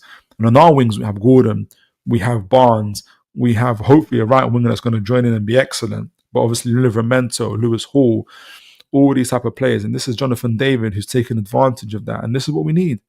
Playing the ball from out the back is risky, but it's also intelligent when you're young and starting out, said Chevalier last season. So this is, he loves this. Fonseca, his manager, said Chevalier is a very, very confident player, but he must continue to grow. As obviously, like I mentioned, is at 6'2". He's not as tall, but he is lean. He has long limbs. Again, this is, before I go into the couple criticisms that they have on him, I see you guys got a few comments from me. I'm going to go and read them as well. But let me know what you guys think so far of Chevalier. And how do you compare him to Trafford? What's your thoughts? If we had the option of this January, for instance, and someone said, "Hey, Chevalier is open to move. Hey, Trafford is open to move. Who would you guys go for?" Got a message here from Ginger Hoskin. Welcome to the show, sir. I don't know if you've been here before, but welcome to the show. Hope you're well, having a good evening. Philip, from all stories, it seems Newcastle want Lille's keeper over Burnley, as he's turning into one of France's top keepers this season, and he's really young and a super keeper. Really? Because I've got this. Are you getting it from? Is it Graham Bailey? That's the main stories I've seen. Let me know if you've heard it from anywhere else. I'd love to hear it. And I saw the interview that he gave recently, Chevalier, when he was away with France, and he was saying how we're going to go about it, but he was saying, look, I want to play for a big team and stuff like that as well. If you want to keep your number one spot in France, you have to play for a big team, which is interesting. So, that would be really interesting if that's the case. But thanks, Ginger Hoskin. Chevalier, I take him over Burnley, kid. Oh, okay. You take Chevalier over Trafford. Fair enough. What did I do here? Oh, sorry. Here we go. Philip, did you see Okay, yeah. So Philip, did you see the Valencia centre back we are looking at? Looks like Mitchell wants to build a top side. I haven't. I haven't. Is it? I forgot the. Send me his name. I'll look after. Let me send me his name, and I'll look him up. See how serious Newcastle are about him. I'll be very interested. It'll be very very interesting because I'm interested to see what type of signings come in now. Now that Paul Mitchell's there, because we're so hot on Mark Gahey and others as well. But let me know. Let me know. Aaron Kampf. Aaron Kampf. I think Eddie goes with Trafford. Okay, who is the cheaper option and integrates him slowly? I'll go into the pricings for both of the guys. I think I mentioned it, but I think Trafford is what 2025. I think they're both around similar price, but I think Eddie goes with Trafford, who is the cheaper option. If he is cheaper, it's probably by about 3-4 million. But I guess every penny counts. Cheaper option and integrates him slowly while he faces Pope out of the team. Yeah, the reason I paused, I think the next keeper comes in and plays from the beginning. Unless he comes in January, then I can see a phase out process, which you probably might be talking from the January. If he comes in January, it'd be a phasing out process. But if it comes in summer, Pope is not number one anymore from the jump. That's my opinion. While he phases Pope out of the team, I personally prefer Chevalier. Okay. Because he has played at the highest level. So we've got a lot of Chevalier guys here that want Chevalier. He's looking impressive though. So the one criticism there is of him, obviously, he's 6'2". That's not the criticism, by the way. He's not that tall for a goalkeeper, stands out, but he is lean and has long limbs, resulting in excellent reach that allows him to dive for corners from just one step. That's interesting. That might be explaining why he's so good at claiming corners from the FB ref. That said, his handling and defending cutbacks can improve. Interesting. So why is that? So Chevalier has a tendency, this is very interesting to see, Chevalier has a tendency to hold the posts at cutbacks, a flaw in De Gea's game during later United years. So you guys can see here, let me zoom in. Again, you've got a player here about to do a cutback, and Chevalier, and the goalkeeper, there's a goalkeeper expert explains why you have some goalkeepers, and particularly young goalkeepers, that do this. So you see Chevalier here holding the post, and obviously that doesn't will take him longer than to get to the other side of the ball once the cutback happens. So why does he do that, and why is it such a flaw? Here we go. So Matt Puzdrowski, I butchered that name, I'm really sorry, former professional goalkeeper and athletics goalkeeper analyst, explain why this can be problematic. So I know why keepers do it, to check their positions. So Chevalier is doing this to check himself. Where am I? Where is the goal? And reassure themselves they are in the right place. But it's usually down to insecurity. Remember, Chevalier is 22, 23 years old, and not trusting yourself. And this is where the age maybe kicks in. It's a habit Chevalier will have to break, and that comes with confidence. It's interesting. You can have confidence bringing the ball out the back and passing it long range and receiving it. But there are areas that a goalkeeper is going to be vulnerable at, especially when you're that young. A hand on the post means you then only have one hand to extend to the ball and take the cutback. So if your hand's on the post like that and the cutback happens, you only have this then one hand like that to try and get the ball, and that's a disadvantage to you. Whereas if you're positioned well, you know where you are without having to touch the post. You then have both your hands available to you. Okay. They also now have a longer distance to get there, which we're talking about. They have a longer distance to get the hand to the ball, to get their hand on the ball, which takes more time to reduce the chance of getting there. So exactly it. So if when he's this close to the post like that, and he's reassuring himself, look how much of the goal is open. Once that cutback comes in, it's going to be so much harder for Chevalier to, no matter how young and how limb he is and flexible and athletic he is, he's putting himself at a huge disadvantage by doing it that way. Podolski stresses that cutbacks are naturally a challenge There will be, and difficult for the goalkeeper because they can happen so fast from close range. But that's exactly why you want to remove distractions and focus on your positioning to give yourself the best chance of making the save. So it goes on to say, obviously, away to Lorient in October, this is last year, Lille conceded an own goal after Chevalier split a cutback onto his centre back and rebounded his hand on the post as he set himself. And again, this is him touching the post. So there is that little. This is last year though, and I'll be interested to see if he's still doing that. I'm going to be focused. I have to focus on Lille games because there's so many players that we're looking at now from Lille. So yeah, if there is one wrinkle to him, and then it's that Chevalier's shot stopping has shown promise, particularly with reactive snapshots seen above. Though he's better at diving to his right than his left, so it gets real technical in terms of his shot stopping and stuff like that. So what do you guys think of this man? He was very good at one-on-ones as well. They got here, which is excellent for us. He's a brave diver at feet and has good technique, leading with both hands. He made six saves in the 4-3 loss away to Paris Saint-Germain, only losing the game to a Lionel Messi direct free kick, but that can happen to anybody. So let's see this. Let's see this. Let's see what he gets here before I go to the chats. Here we go. Share this tab instead. Let me show you guys. Oh, snapshot. Bang. Brilliant. All right. So what do you guys think of Chevalier? Let me see. Let me put that was the scouting report. Got the data on him as well. Let me get back to his. We talked a little bit about his contract as well, didn't we? So again, excellent. Fonseca loves Chevalier's ability to play the ball from out the back.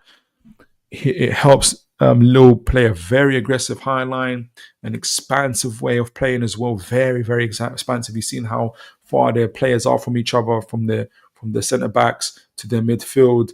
You've got the guys on the flanks. You've got Jonathan David taking up the flanks as well because he knows that Chevalier's got the ability to pass that ball long range and be effective directly from the penalty area or even just above. And it just adds an extra arsenal. And if that's Newcastle United, and it forces the opposition to either really concentrate themselves in, and it really, you can't really man-mark a team that can do that. And that all comes from the goalkeeper. So speaking of, in terms of rumours, so far, this is the most recent one I saw, which was in October. But if you guys know anything sooner, do let me know. Lucas Chevalier opens the door to Manchester City, and this is Manchester City or Newcastle United. And I think Lucas Chevalier outstanding reflexes came to the fore as Lille secured famous wins and clean sheets against the Madrid Giants. TBR understands that Man City, Newcastle, and French giants PSG may soon test Lille's resolve, with Chevalier likely to become one of the most in-demand goalkeepers in the coming months. So Newcastle are competing against the big boys to try and get this gentleman. So what's his contract? Let me remind myself of what his contract is. But let me read this comment before I do that. Ginger Hoskin. It shows he's a championship. Let me get that. It shows he's a championship keeper. He only performs in that league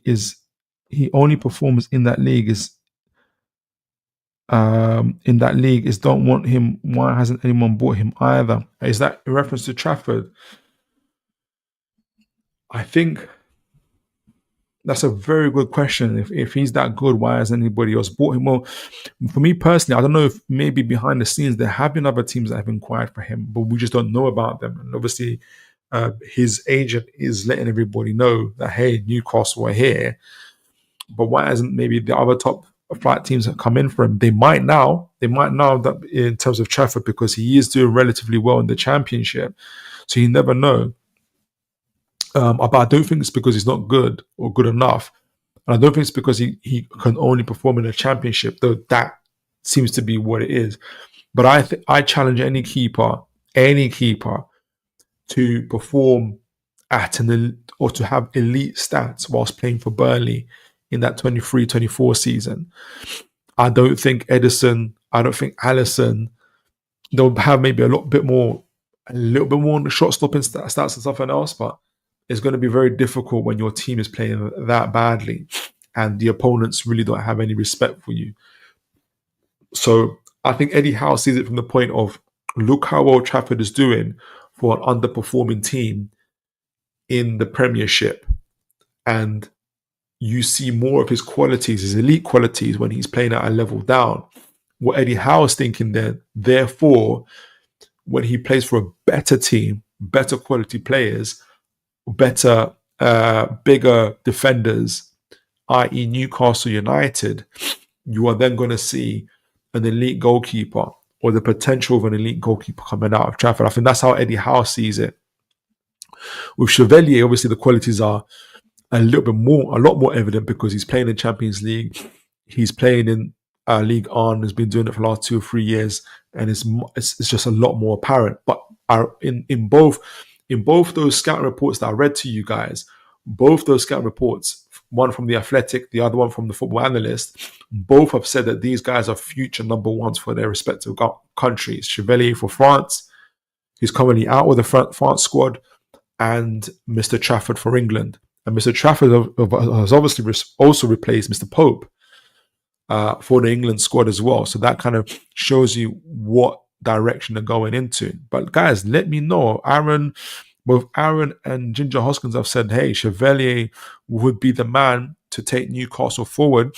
I would, before I tell you who my goalkeeper is, I'm going to go to, just before I go to the third and final keeper, just a reminder to myself and to others, really. So Chevalier, who talks about his price. Chevalier by transfer market is currently valued at 25 million euros. But transfermarket.com is quite reserved. I'll also actually say, so his contract runs out in 2027. He's interestingly enough as well, he's on about 25 grand a week. And I think Trafford's similar. So wages is not a problem for Newcastle. Certainly not. I'll be surprised though if Lille let him go for 25 million euros. I can see it going for a little bit higher, which they might put for Newcastle, because I think they're looking to buy either right. They're looking to spend most of their money on the right centre back or a right winger. But let me see, what was it for Trafford? Trafford as well. His contract ends in 2027. He's valued at 18 million euros. Obviously, Newcastle trying to buy him for 16 million euros. Burnley are saying no. So let's see. I mean, obviously Chevalier is worth a little bit more, but then he plays at a slightly higher level as well. A lot of similarities between both goalkeepers in terms of they're both very, very young. They've been playing for now for about 2-3 years. High levels, Premier League, League On, Champions Leagues, Championships, stuff like that. So there's a lot at stake there. And they're both ball-playing goalkeepers, both really good shot stoppers, good in the air. They come with their individual faults. Obviously, they talked about, even though, for instance, Trafford is excellent in his aerial duels, you do see him sometimes being a bit suspect in that as well. But that can be ironed out. Similar to Lucas Chevalier, when those cutbacks come in, he's constantly touching the post, which opens up gaps and stuff like that. In the Premier League, they'll eat your life for that. So, and he's paying the price in France in Ligue 1 as well. So, but these are things that can be. These are things that can grow. That where a goalkeeper, young goalkeepers as they are, 22 and 23 years old, I think can grow out of as well. So guys, continue to let me know at this stage, who would you go for? If both Lucas Chevalier and James Trafford are available, who would you guys go for? Moving on to let me just check something. Moving on to the third and final goalkeeper that I want to look at. We want to look at today is, where are you? Now the only annoying thing for this is, where are you? Still on Chevalier. So the annoyance I'm going to change a little bit. But I'm going to look at Mr. Marcin Bulka. Marcin Bulka, who plays for Nice. We talked a little bit about Nice as well. I don't know. Let me know if you guys know who Marcin Bulka is. He's a Polish goalkeeper that plays for OG Nice. Now, he stands. He's 25 years old, so he's 3 years older than Trafford and Chevalier. He stands at 1.99 meters, so he's huge. So it's about 6'7" feet. So he's about 5 centimeters taller than Trafford. He's about 10 centimeters taller than Chevalier. He's huge. And he plays for OG Nice. He joined them in July 2022, and his contract runs out in 2026. I say emphasis with that because obviously this January would be the peak price for him, because it would mean he has 18 months left on his contract, and this summer will then make it OG Nice very vulnerable to that price. The price will drop. So this January is going to be their peak price for him if they don't manage to renew his contract. Now he's currently valued at 25 million euros. Let's see if we can get a little bit on his background. Now I think part of the reason why he's at 25 million euros not because of his talent or his ability, but I think it's because his contract is going to run out really soon. Now he is a couple years older than the guy, so his obviously his playing career is a little bit longer. He started at he started at Eszkola from Poland under 19s before going to Chelsea's under 18s. Seems to have stayed at Chelsea until the under 18s, 23s, before going to Paris SG. From Paris, I think he was loaned out to a team in Spain, Cartagena, back to Paris. Then went to another team. Loads of loans here to I can't pronounce the name. Châteauroux. Back from Châteauroux to PSG again. Couldn't get the playing time at PSG, so then it was essentially loaned out to Nice first, before eventually being sold to Nice for Was he sold or was he on loan? No, he was sold. Looks like he was sold. Let me see. Yeah, he was sold to from Paris Saint-Germain to Nice for £2 million.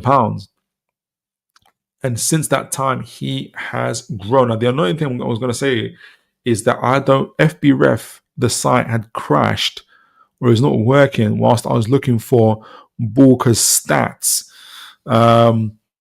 So I'm going to show some different stats from Squawka website. I'm going to compare Bulka to Trafford and to Chevalier. I'm going to show you guys these stats, but this is from data stats so far. His shot stopping Bulka is at essentially 100 percentile. Defensive work rate is around 40%. Goalkeeper and command of the area is around 4. I think that's wrong, to be honest. I don't know how they calculate that, but distribution's around 85%. So his shot stopping is through the roof. Let me see if FBref is working, because I want to be able to show something. But Bulka is huge. He's athletic. He's an excellent shot stopper, and he's good on the ball as well. FBref, are you working, FBref, or are you still closed for business? Because I wanted to. Oh, are you working? Let me see. Are you working, FBref? Yes, you are working. All right. So I'm gonna have to improvise here before I go, because I went to. So let's have a close look at Marcin Bulka separately, individually, and then we'll go back to Squawka and we'll compare him with Trafford, and we'll compare him with Chevalier as well. So Mr. Bulka, a big career so far. Chelsea, PSG, OG Nice, various loans. He's been around the block. He has been around. There's an interesting story about him as well that I'll share with you guys as well. One after I find his FBref. Here we go. So these are the stats from FBref. And before I get into it, I think I've got a comment here. Let me read the comment before I do that. You were here. Ginger Hoskin. Are we forgetting Eddie doesn't sign players? Mitchell does.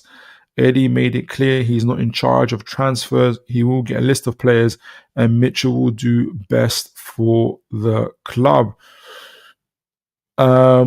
Yes, no, I think that's the way things are running at the moment. He has made it clear, and that's what he does. Um,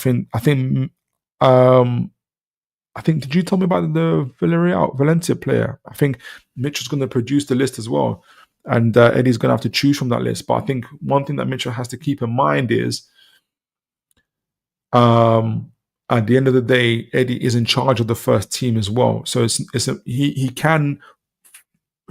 can at extreme level force Eddie to take on certain players, but it's not going to do good for the long term. I think there's got to be some discussion about that. I think if, for instance, say the Mark Gahey situation where Eddie was very hot on Mark Gahey. Now let me Trafford. Let's say Trafford because that's I said Gahey. He was very hot on Mark Gahey.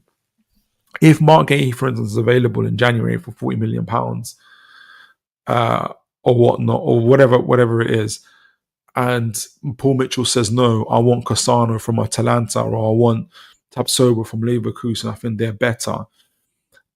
Paul Mitchell will have to explain it to the owners as well as to Eddie what the reasons for that is. And owners would obviously would want to know, is this a good player? Eddie Howe would want, but also, is it within PSR? Is it good for the long-term strategy of the club? Eddie Howe would obviously want a player. He'll have a lot more short-term view, which is, can he impact the team now, for instance? So I said all that to say this, essentially, is I think the best situation is Eddie and Paul Mitchell are working together. I think Paul Mitchell will have a final say on the list of players, but I think so if he brings him, say Paul Mitchell gives him Trafford, Chevalier, and Bulka, he'd then say then Eddie will have the choice of which one he'd want. Essentially, Eddie will have the final say on that. So I think you're right. I went round the circles there. Apologies, Ginger Hoskins, but yes. But I think the best thing would be that there's a healthy tension between Paul Mitchell and Eddie Howe, and that will bring the best out of the recruitment of players that we're going to bring in. So Marcin Bulka, huge guy. He's got his weight here, 87 kg.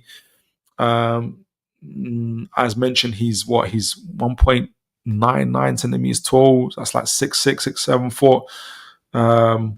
As well, his wages are €6,000. Goodness gracious, he's even lower than Trafford and Chevalier. So if you're Marcin Bulka, you're looking for a step up in wages. I'm not surprised that his contract runs out in 2026. I don't know if there's any talk of a renewal. That renewal will have to be huge, and I don't think Nice are going to be doing that. So let me make sure you guys can see what I'm seeing. Yes, you can. So similarities to Bulka, you've got here again Mike Magnon. We talked about him. Ball playing goalkeeper has come up here. Lucas Chevalier has come up on here very interestingly as well. In some similarities to Bulka, Bart Verbrogen, Brighton goalkeepers come up on here as well.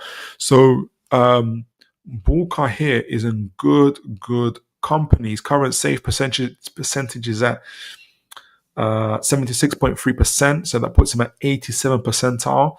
Now this is from the minutes. This is from 3,330 minutes that he has played over the 365 days. So this is including the 10-11 games he's played this season and the final 20 games or so, 15-20 games or so he would have played last season. So his save percentage is very, very high. Of course, his crosses stopped is at 82%. 82% are. So for a guy that huge, he's claiming those crosses. And Eddie Howard loves a keeper that can do that. Trafford's is a lot lower, and so is Chevalier. So Bulka kind of trumps those guys in that situation. But let's look at other situations for Bulka. As mentioned, his save percentage is 76 percentile, 76%, so that puts him in the 87 percentile. He has. Can we get in a little bit? Here we go, a little bit closer. Conceding goals, corner kick goals against. He's in the 87% now, so again, claiming those goals. So he's the quality of shots. We talked about this for Chevalier and talked about this for Trafford. Expected goals. So he's currently overperforming a little bit. So he's at 79% now. So the quality of shots that he's facing is relatively high. And in terms of the quality of shots, and he's performing in the 79 percentile for these things, which is positive, which is good for him. Now, interestingly though, and I don't know if this is how LG needs play or this is him, I hope I've got the scouting report up as well. But passes completed is very, very low here. I wonder why. Excuse me, no. This is launched. Sorry, this pass is launched. So that's like booting out. Passes attempted is at 60 percentile. Now, I don't know if that's to do with his ability on the ball or to do with how OG needs play. Do I have his... I did bring up his scouting report at one point. I did have it. So if I don't find it now, I'll have to, because I need to know why that is. Why is his thing a bit lower? We'll have a look for it and see. Again, crosses stops is very, very high. So the one thing I'm interested in, so we know that he's an excellent shot stopper. We know he's excellent at claiming crosses, which is important. So it also shows that he's got command over his box. And when you read up a bit about him, you can see why, not just because of the physical, but there is a scouting report. He's a very big, strong personality. Like, he's very, very confident. In fact, confidence is his weapon. I remember reading that from a. Here we go. Is that you here? That's I could have sworn I had a different one, but let me see. Okay, so share this tab instead. Let me show you guys here. I wonder if I got it from this scouting report. This is from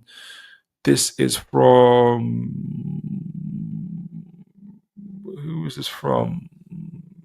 Player analysis for League On analysis. Who's the kid? I forgot what the name of the guys that do this. But before I get into it, because I remember there's a story about him, but I'll explain. Let me go into the comments first before I read the scouting report for Mr. Bulka. Ginger Hoskins, you know they best Real Madrid, Philip. He kept them out in a 1-0 game. Did he? Is that for Bulka? Or is that Chevalier? Ginger Hoskins, yes, Philip, but if Eddie can't adapt to top talent, he may lose his job because our owners want players and Eddie want players who are mid-table. I think though I think he has because people go on about his talent ID. I think he has a good talent ID. Lewis Hall, Livramento are examples of that. Bruno Gomes are examples of that. Tonali is an example of that. Isak is an example. Sven Botman's an example of that. So I would challenge you a little bit on that. Or I know you can name me Matt Target, Chris Wood, those type of players, but remember we was facing relegation during those times as well, and it was a needs must situation. But I'm like you, looking very forward to seeing. I think it is important to see how, if Eddie's going to go from good to great, it's going to hinge on how well he plays well with others, essentially. Paul Mitchell, James Bunce, the new performance director, and they're getting on really, really well as well from what I can see. So I think in my view, I'm hoping that I'm seeing Eddie evolve from a good or very good coach to now hopefully a great coach, a great manager, and hopefully that's going to be tapped off with trophies. But a lot of agreement with you there, Ginger. Aaron, he seems like a good shot stopper, but don't know much about what he's like with his feet. And hopefully the scouting report will let us know about that. I think he'll be good though. Philip, did you know there are 4 top sides in Europe whose managers don't pick the player? Milan, Barcelona, Real Madrid, uh, uh, Madrid, and Man City. I think most European sides. It's only really in most teams nowadays. I think when the days of managers is over as head coaches now. And Newcastle just went through a funny spell where, if you guys remember when the takeover happened, because of the nature of it, in the middle of October, we was already like, we hadn't won anything. We didn't have time to get a sporting director. Then a sporting director get it wasn't like a summer where we could get a sporting director. The sporting director gets the manager, and so therefore we have that kind of that the command chain set in terms of sporting director chooses and recruits the players and kind of shows them to the manager. Eddie Howe came in October because the team needed saving. And as a result of that, Eddie Howe, then it just progressed where Eddie Howe became almost like stroke manager, head coach, manager, stroke sporting director, until we was able to find our first sporting director in Dan Ashworth. But the thing is, with Dan Ashworth, compared to, for instance, say Paul Mitchell, Dan Ashworth isn't a scout, isn't a recruiter. He's the guy that puts all the pieces and departments together. And so Newcastle still were heavily reliant on Eddie Howe, his nephew Andy Howe, and Steve Nixon, which was fine. But essentially, it was Eddie Howe who was part of the team identifying the players and choosing the players, where then that brought into a problem with ourselves in the PSR situation, as you know. So the only reason that Eddie Howe I'm trying to say is Eddie Howe has been in charge of recruitment isn't partly down to him. It's because of where it's just how the takeover started and how things started off for Newcastle. Now we're having to realign ourselves with Paul Mitchell now being there, to where he's now obviously going to be guiding and directing our transfers and our recruitment, and then handing that, identifying players, handing that list to Eddie Howe. Hopefully he might say, hey, here's Bulka, here's Chevalier, here's Trafford, choose one. That kind of situation. So yeah, I don't think if it was up to the owners and the takeover was smooth, it happened at the beginning of the summer or something like that, when Newcastle got time, they got the sporting director in the first 2 weeks, but it didn't happen like that. So that's all I'll say about that. So this is the scouting report, but good questions though. I appreciate you. This is the scouting report from Mr. Bulka. 6'6", massive. It's massive. This is July 2024. So a few months ago. His strengths are noted as presence, and when you see him and you see him talking, you can see why. And this is why he's got command of the penalty box. He's a huge presence, not just physically, but in him. Shot stopping, ball playing. So that might answer your question, Aaron. Ball playing, line breaking passes, composure, penalties, areas of development. He has a weak foot, whatever, for a goalkeeper. Now we want goalkeepers that play with both feet. But it answers your question, Aaron, and it answers my question as well. He is a ball-playing goalkeeper who's huge presence in the penalty box and has a lot of composure on the ball. Obviously, they've said he's 24 years of age. He has already developed skills at Chelsea and Paris Saint-Germain, but it wasn't until he moved to Nice that he was able to announce himself as a top goalkeeper in Europe. He's massive. He's a colossal at 6'6". He's a superb shot stopper, penalty taking specialist, and a ball keeping goalkeeper. And it seems only a matter of time before he departs the Allianz, because they're only paying him €6,000, €6,000. Yeah, he's definitely going to leave Nice. So Nice had in 2023-24 they had an unbeaten run, lengthy one, with the best defensive record in Europe at the time. And so Bulka registered the most clean sheets, 17 clean sheets, and would have seen that from his career trends as well. And whilst only PSG had a higher one. 6'6", he towers, he's physically strong. You won't see him getting pushed around in his own box. Yeah, the stuff that I've seen happen to Trafford, when I've physically seen it on the screen, It's not happening to Bulka. He's a bulky guy. There's a sense of control and ownership of his box. Yeah, I agree with that. And he's in goal. It's his area, and you can't push him about. This dominant shines throughout so many. And when you got a goalkeeper that can do that, that has the ability around himself, it gives so much confidence to the defense as well. Claiming crosses, saving one shots. His defense is so organized and solid because of this guy. There's a quality shot stopper, ninth best save percentages. So this obviously is speaking from last year. He's got a huge wingspan, level alongside. What did they say about? I wanted to know his risen occasion. I want to see what more they say about his passing over the ball. Moreover, Bulka is an exceptional passer of the ball, who's very composed on the ball when under pressure and executes this well.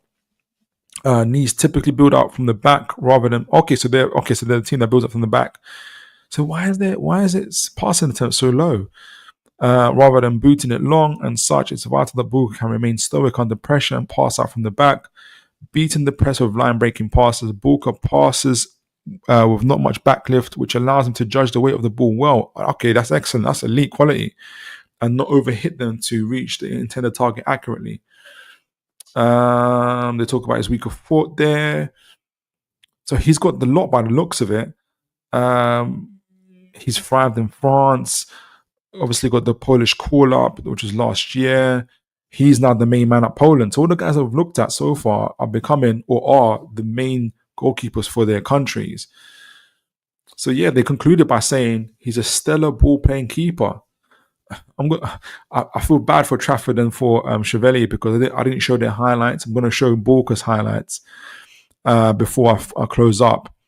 Who's an imposing presence, a monster shot stopper and penalty specialist. Bulka is more than capable of taking the baton from 34-year-old Szczesny, who looks also set to depart Juventus. So he's got everything, guys. Shot stopping, claiming high crosses, ball playing ability, all these things. He's got it in the bag. He has got it in the bag. Let me see if I can find highlights of him. I've got Chevalier here, but I feel bad. I feel like I'm gonna do them a disservice by not playing them. I did it by accident because I literally forgot. But let me see Bulka, and let me put him on. The annoying thing sometimes when I look at the goalkeeping highlights is that they show a lot of the shot stopping, which obviously you want to see, but I want to be able to see the passes as well. I want to be able to see how they do it. But he's got some really elite qualities from what I can see. So let me see if I can show you guys. Before I do that, I'm going to also read the comments and then we'll conclude. And I'll give you guys my choice for goalkeeper. So let me go back. Here we go. Share screen. Bulka. I should have really. I'll learn for next time. Next time, guys, remind me to show you highlights of the goalkeepers because there's some good ones for Chevalier and Trafford. Okay, so Ginger Hoskins, where are you? Okay, yeah. My problem with Bulka is he's never pipped a forward place in any top side. He's been at Donnarumma has been a MSG keeper for the last 4 years and a Spanish keeper number 2. Yeah, but I think, and I can see what you mean as well. I think the problem with the goalkeeper's position is that it's only one position, and also it's a hard position to rotate. So most managers, even if you've got 2 quality goalkeepers, for instance, the example that was Ramsdale and Raya at Arsenal, as opposed to midfielders, centre backs, just out positions. It's hard. It's a lot easier to rotate those positions as it is for a goalkeeper because that number, that area of certainty and comfortability is there for the goalkeeper, and so I can. And it was the same thing with Trafford. that he went to obviously Burnley to get more time, minutes, and now he's wanted. Chevalier, yes, he stayed at Lille for most of his career, so they know him, but he was loaned out to another team to gain those minutes and prove himself, which he did. So I think most keepers have to do that. Sometimes some keepers have as you guys can see, have a longer kind of route to get to that number one spot at a top team, and that's just how it works out sometimes. So.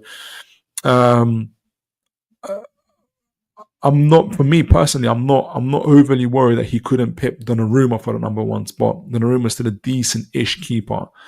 But from what I can read as well, we're going to see from the transfer business, Barcelona, for instance, are heavily linked to Bulka as well. So that kind of shows you the level that he's going at. Okay, Lille versus Madrid. Okay. I think that's for Chevalier, isn't it? Okay, excellent. So he's been playing at the top level. He's been the highest level you can play, really, isn't it? Philip, look at every player he wants. Remember, he didn't sign our foreign players. The Manu idiot, was that Dan Ashworth? Did he get burned and them lot from Mitchell has to sign players? Eddie's a good coach. That's it. Okay, I think, remember again, I'm a little bit. I think I can see where you're coming from, but I'm the reason why I'm a bit more tolerant over the signings of Burn, Chris Wood, Target. The takeover was in October. The transfer window was in January, so there was a 2-month period where they didn't have a sporting director. They didn't have, they were still the owners were still getting themselves acquainted with.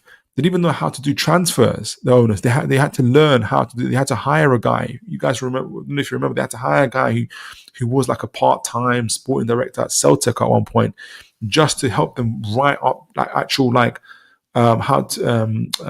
contracts and stuff like that. So they were really, the owners themselves are starting from scratch.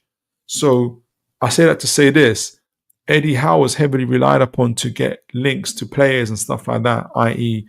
Burn and others like that. And at the end of the day, it did turn out okay. Burn was in the second season, so 2 years ago now, the season we qualified the Champions League, we had the second best defense in the league with Burn and Shaw.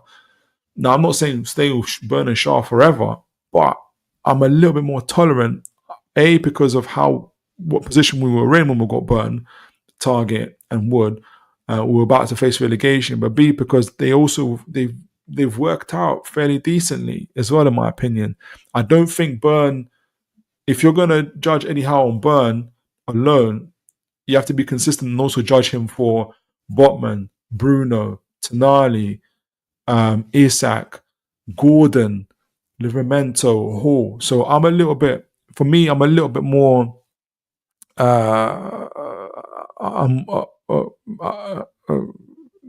tolerant to Eddie's profile of players. Philip, I truly believe that the sporting director wants best for the club. I agree. Coaches just want players they like, which may not be best for the club. Yeah, that can happen. That is a concern. That's why you got sporting directors, exactly. And Paul Mitchell does find the players, mate. He does. He's got an excellent track record. Excellent track record. Mitchell has more transfers and scouting knowledge than all the scouts put together. I'm sorry, he's proven our scouts. I agree. No, I fully agree. Check out I don't know if it's your first time to the channel, Ginger. If you've been here before, my apologies, real apologies. But I did do a number of shows on Paul Mitchell as well. So I fully agree with you on that. Fully agree with you that he's got an excellent track record. And finally, Aaron Kainth. Steve Nixon has proven for years he does has a very good talent ID going back to before the takeover. Yeah, and the stories of what players he wanted as opposed to what Mike Ashley wanted to pay for will make you cry. So we've got some good guys in terms of our recruitment stuff. So I'm going to I'm going to conclude the show and do a final comparison between the three goalkeepers, between Bulka, Chevalier, and Trafford. And then I'm going to give you guys my conclusion and my opinion on who Newcastle should go for. So before that, guys, do let me know, if you haven't already, who would be the goalkeeper you guys would go for? Who would be the goalkeeper that you guys believe will take Newcastle United forward. Let me see. I did have. Here we go. Scorecard. Let me show you. So scorecard website. Okay, so let me make sure you guys can see that. All right, yes, you can see that. So I did a comparison, a player comparison on the Squawker website. As you guys can see, I've got James Trafford in the first one here. I've got Lucas Chevalier in the middle, and I've got Marcin Bulka in the middle as well. And I've chose as many metrics relating to goalkeeping as possible for this season. I might look back at last season as well to see how these guys compare to each other. Obviously, we're keeping context. Some of them play in different leagues, different competitions, and all of these things. So we're going to take this into account. Obviously, we're going to take into account the scouting reports, the data that we've read, some of the highlights we've seen as well. So let's have a look at this. So obviously, so this year, games played in Trafford obviously played more games than the other guys. I think championship season start in the championship that they start a couple of weeks before everybody else. So we won't go into that too deeply. But saves made, and again, this can be down to the defense that you're in. But Bulka's had to make 51 saves compared to the other guys. Chevalier had to make 36, and James Trafford had to make 24. Now that could be down to the fact that James Trafford has a better defense in front of him as well, but also because the other guys are playing at higher leagues and playing better quality of position. What matters though is the save percentage, and Bulka has 82.6 in his save percentage as opposed to Chevalier at 76, Trafford who has 80% as well, but still really, really high. But Bulka wins that one. Passes. Now this is going back to the passes attempted. 512. I don't know how that's even possible. I don't know how that's possible. 512 passes attempted in the space of 14 games. Well, that could be true actually, because he's got 40 something plus attempted per game. So that could be true. Whereas the other guys have got 314, 315 apiece. I wonder what that's got to do with. Completed as 362, 240. I wonder because both the other two players, Chevalier and Bulka, play in France and Ligue 1. So I wonder if they're more similar and there's something in the championship. But also because Trafford has played 3 more games than these guys. So what really matters is the passing accuracy. And Bulka leads that one, 76.19 compared to the 70.7 both Trafford and Chevalier got. So Bulka showing himself to be better in terms of passing accuracy than the other guys. Long passing accuracy, Bulka wins that again, almost by 5-10% here. 42% for him, 36% for Chevalier, 29% for Trafford's. And obviously Trafford's got more clean sheets, played more games. He's also conceded less goals. And he's got a couple more touches than the other guys. So let me see before I go into it. Let me see what they were achieving. So Bulka so far has got a better passing percentage, save percentage than the other guys. Let me see if we can even the odds. So let's look at 22-23 season. 23-24 season League On. So 34 games. So Trafford played 28 games last season. Chevalier 33 games. Bulka 34 games. So it's a little bit more even, a little bit. Though Bulka played 500. Both Bulka and Chevalier played about 400 to 500 minutes more than Trafford. So we'll keep that in mind. Trafford had to make more saves. He played for a worse team. Save percentage of last year, though, Chevalier had the highest, 74.4%, followed by Bulka at 72%. Trafford at 63%. Again, he played for Burnley. I'm giving him the Burnley tax at this rate. Passing accuracy, Trafford had 62. Who wins that though? Passing accuracy again, Bulka, 84%. I think Bulka is better on the ball than the other two. Chevalier 74%. Trafford's 62%. Long passing accuracy, Bulka again, 44%. He's like 10%, 8 to 10% higher, nearly 20% higher than Trafford. 36.52% for Chevalier, 26.57% for Trafford. And Bulka conceded less goals. Trafford had a hideous time. 29 goals conceded. Lucas Chevalier conceded 32 goals. Though Trafford had more touches on the ball than the other two. And shows you again how much Burnley were really dependent upon him. Whereas the other two are their teams are very dependent upon them. But I think Burnley almost for the wrong reasons, because they were being pressed. Bulka and Chevalier play for pretty decent sides in France, so they both had 13. Bulka 1371 touches, 1347, still very high for all the goalkeepers. But for me, Bulka is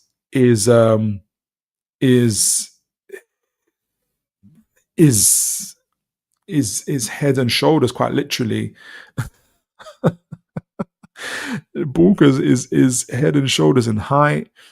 Let me see some of his highlights there. I mean, so we've just seen that he's this year, as well as last year, have taken into account. Bulka is head and shoulders above the other two in terms of, and the other two are still good in terms of Trafford and Chevalier.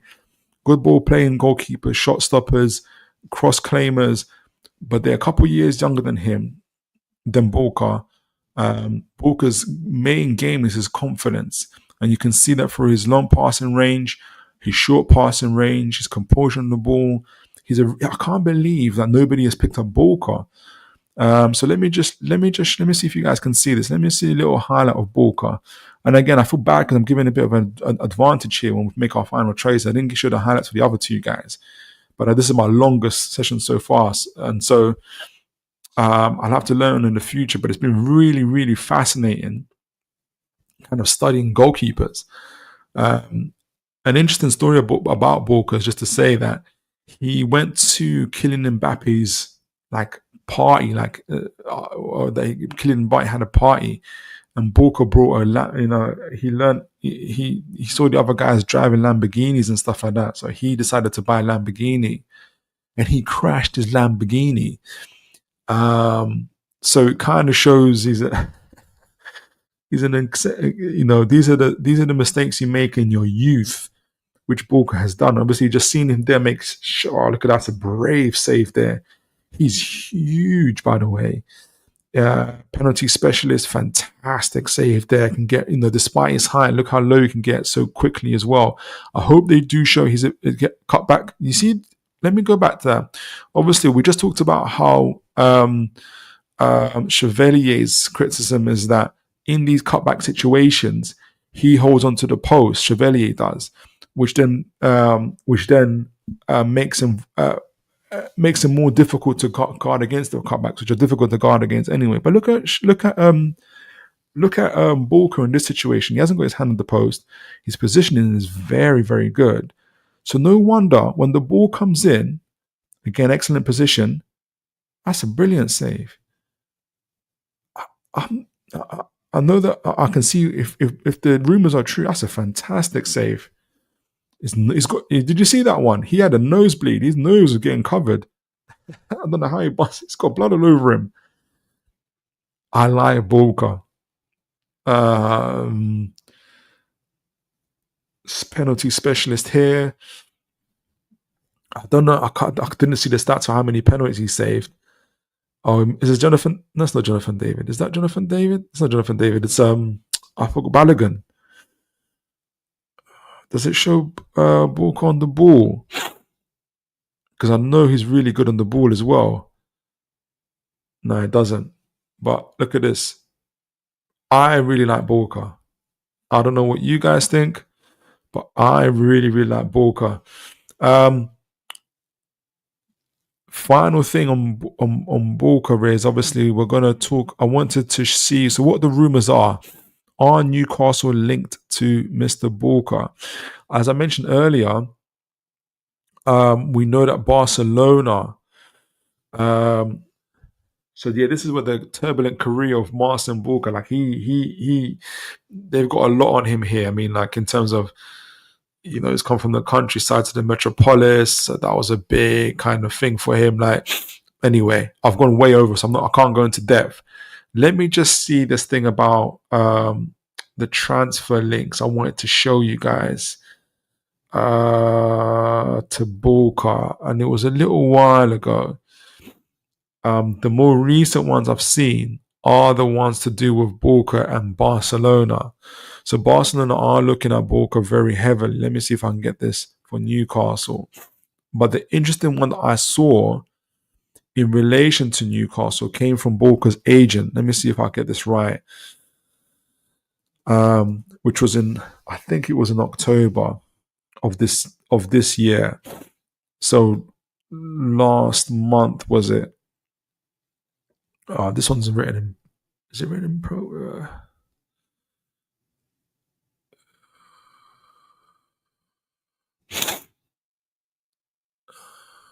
Okay, so let me see. This is a different report. This is written in Polish, but I transferred it to English. Let me see if you guys can see this.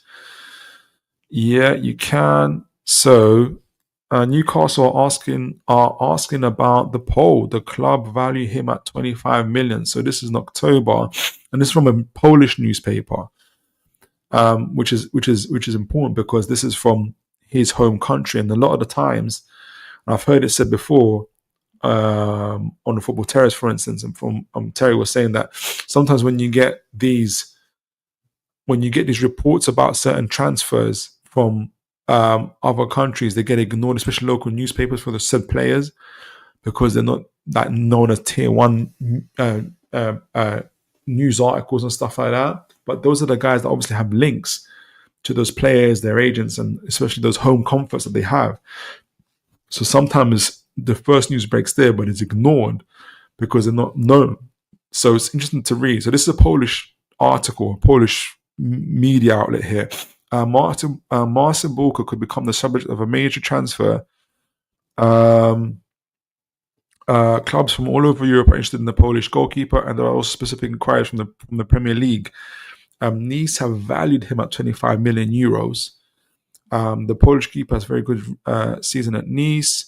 Where is it? There are more English clubs interested in the 24-year-old, but they mostly see the 24-year-old as a reserve goalkeeper. Really? Wow. Okay, this in turn is not supposed to suit the poll. Yeah, I don't blame him. He's very good. He wants to play regularly. So when Newcastle, here we go. So listen to this, guys. Listen to this. Let me read that part again to you. Let me read this part again to you. There are more. This is from the Polish newspaper. Remember, Mr. Bulka is a Pole. There are more English clubs interested in the 24-year-old, but they mostly see the 24-year-old as a reserve goalkeeper. Okay, this in turn is not supposed to suit the Pole, who wants to play regularly. Such an opportunity could be provided by Newcastle United, who have been looking at for a competitor or perhaps even a successor to Nick Pope. And this is written in bold now. The Englishman missed almost the entire season due to injury, and it is difficult to predict today what form he will be in. Well, it's been good so far. The Magpies representatives were supposed to be investigating the matter in recent days and checking the possibility of acquiring the goalkeeper. According to the latest reports, the French club is making it clear Marcin Bulka will be able to leave if an offer of 25 million euros appears on the table. How did I miss this? This is from a journalist, Adalbert. Again, Polish. Maybe that's why I missed it, because it literally is from a Polish source. And I would think this probably comes from his agent. Let me see. This is can I translate? This is on Translate Post. This is from the Marcin Bulka, 17 clean sheets, a lot of great interventions. After all, even Chevalier and Bizot are even. So this is just, what do you guys think of this? I think this is very. I didn't even know. I read enough. I think this is coming from his agent. Let me, because there was a link that I was looking at. There was a link, and apologies, guys, I've gone way over time. But I just want to finish this up on Mr. Bulka because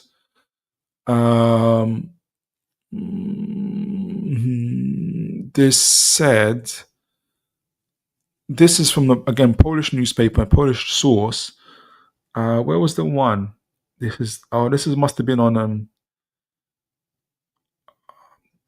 yeah, according to the journalist. So they've quoted this. This is where the story came from. So it came from that journalist and NUFC blogger quoting him. Believes Nice could be prepared to sell him for 25 million euros. This is interesting. So Bulka wants regular time. Now Pope is playing regularly now. Ticks boxes. However, it's been long. Trafford, Philly. Would Bulka move to Newcastle, and for the 6 months he's here, probably not be number one before the summer? I think when you're getting paid 6 million euros, well, it depends. Maybe money doesn't matter to him. Anyway, what do you guys think of this? It appears that Newcastle have inquired about him, and it came from a Polish source, which I think has some weight to it. But guys, we've just looked and we've looked at Mr. James Trafford, Lucas Chevalier. We looked at obviously Marcin Bulka, all ball playing goalkeepers. We've looked at the data, we've read their scouting reports, we've looked at Marcin's highlights. I wish we looked at the others as well. So much data, so much information that we all look for through these guys. Who do you guys think could be the goalkeeper? If we had a choice between these three goalkeepers, who would be the keeper you guys would take forward? You probably can hear it from me. I'm very excited. And before I give you my my conclusion, my view, and I'm going to read this one comment from Jordan Brentwall. Good to see you, sir. Hope you're well. For me, it's simple. If Eddie isn't building a team for the future with our FFP problems, is he the man to take us forward? Because wasting money on players over 26 is going to cost us later on in the future. I would agree. Are we looking to buy a player that's over 26 years of age? Are we looking to buy? Have you heard something around us buying older players? Do let me know. Or unless you're referring to Burn or others on that, do let me know. I'll be interested to hear. But okay, so we've compared those players. We looked at Marcin Bulka for me stands literally head and shoulders above Trafford and Chevalier. I think Marcin Bulka is standing, 6'6". He's a massive presence. He seems like a character. There's one highlight there where he had a busted up nose and blood all over his shirt, and he was still playing. That was fantastic. It's good to hear. He has incredible scouting reports talk about his incredible ball playing ability, his ability also to break the lines of his passes, and that's been backed up by not only the scouting reports, but what we've seen on the stats from Scorecard and from FBref, but a lot from Scorecard as well. His long passing range is about 15-20% better in terms of percentage completed compared to Trafford and Chevalier, and those guys are really good themselves. He has the confidence as well, claiming crosses, even those other guys can do it as well, but he's not going to get bullied. He seems like a Newcastle goalkeeper, shot stopper, penalty specialist in penalties as well. I just think he looks incredible. I'm going to keep my eye on him. I'm going to be looking at Lille. I'm going to be watching Lille games, and I'm going to be watching obviously him at OG Nice games. Very interesting to see that it came from a Polish source, that Newcastle United. So what that Polish source really made clear is that there's a lot of clubs looking at Bulka, but they all see him as a number 2, or they want him as a reserve goalkeeper, and he wants to play. That's what the way that was written is like, this is what his agent was saying. And like I was saying, I didn't read this source before. I read another source that came directly from his agent that said Newcastle were interested in him. This is another, and I think the agent now was talking to this source and saying, hey, we're looking at the Pope situation, and I wonder if Paul, we're talking about Paul Mitchell a lot today. If he's looked at Bulka and he's thought, hey, this guy's ready, this guy's ready. And for me, I think Bulka's the man to take us forward. And this is me saying, I haven't really seen, to be fair, I haven't seen him in the game, but we've read the scouting reports, we've read the data, we've compared him to the other guys. I'm going to go away now and take this and see and watch him in games as well and see how we go. But for me, Mr. Marcin Bulka is the man to take Newcastle forward. And I'm going to read this final comment before concluding. Aaron Kampf, I didn't know much about Bulka, but he seems like a rare goalkeeper. Like a rare goalkeeper with the blend of shot stopping and ball playing traits, which for his height is it really is, Aaron. And I'm in the same boat as you. I didn't really hear about, I didn't even know about his rumours. I think mainly because it came directly from Poland as well, which is Bulka's homeland, really. So I'm going to keep an eye on this as well myself. And I'm beginning to think that maybe Newcastle,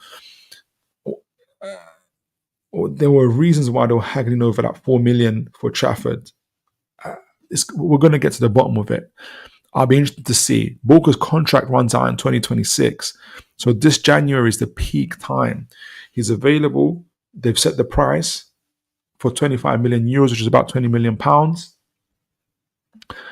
I think Newcastle should go for it. And I think they should press the button. I hope Mr. Bulka, who wants to be number one, if Pope stays, which I think he will, for the remainder of the season at least, that he recognizes for the next couple of months he might not be number one. I wouldn't be surprised if he takes over, though. He seems like a really, really good goalkeeper. The recent links have linked him to Barcelona. So let's see how it goes. Bulka's the man. Guys, I hope you guys enjoyed the show. Like I said, we talked about various other news as well. To relate to Newcastle United, transfer rumours from other players as well. Wonder Kids being linked to Newcastle. We've seen Paul Mitchell and Eddie Howe together in Riyadh at the boxing as well. We've also now talked about the goalkeeping situation. We identified Trafford, James Trafford, from Burnley, Lucas Chevalier from Lille, Marcin Bulka from OG Nice.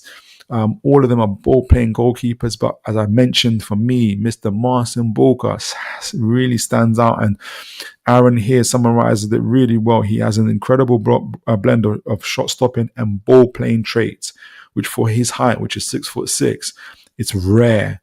It really is. And so I think he's excellent, and I think he's the type of goalkeeper Newcastle needs to take him forward. But let me know, guys. I hope you guys like, share, and subscribe. I hope you guys enjoy the show. Continue to send me news and information on players that you want me to look at. Happy to do so. And I'm going to be doing the pre-match preview for West Ham on Thursday. Do look out for that. Thank you, Aaron. Thank you for the analysis, Philip. Have a lovely night. You too, guys. You too, Aaron, and everybody else on here. Have a great night, guys. Take care. And as always, folks, make sure you look after each other, and God bless, folks.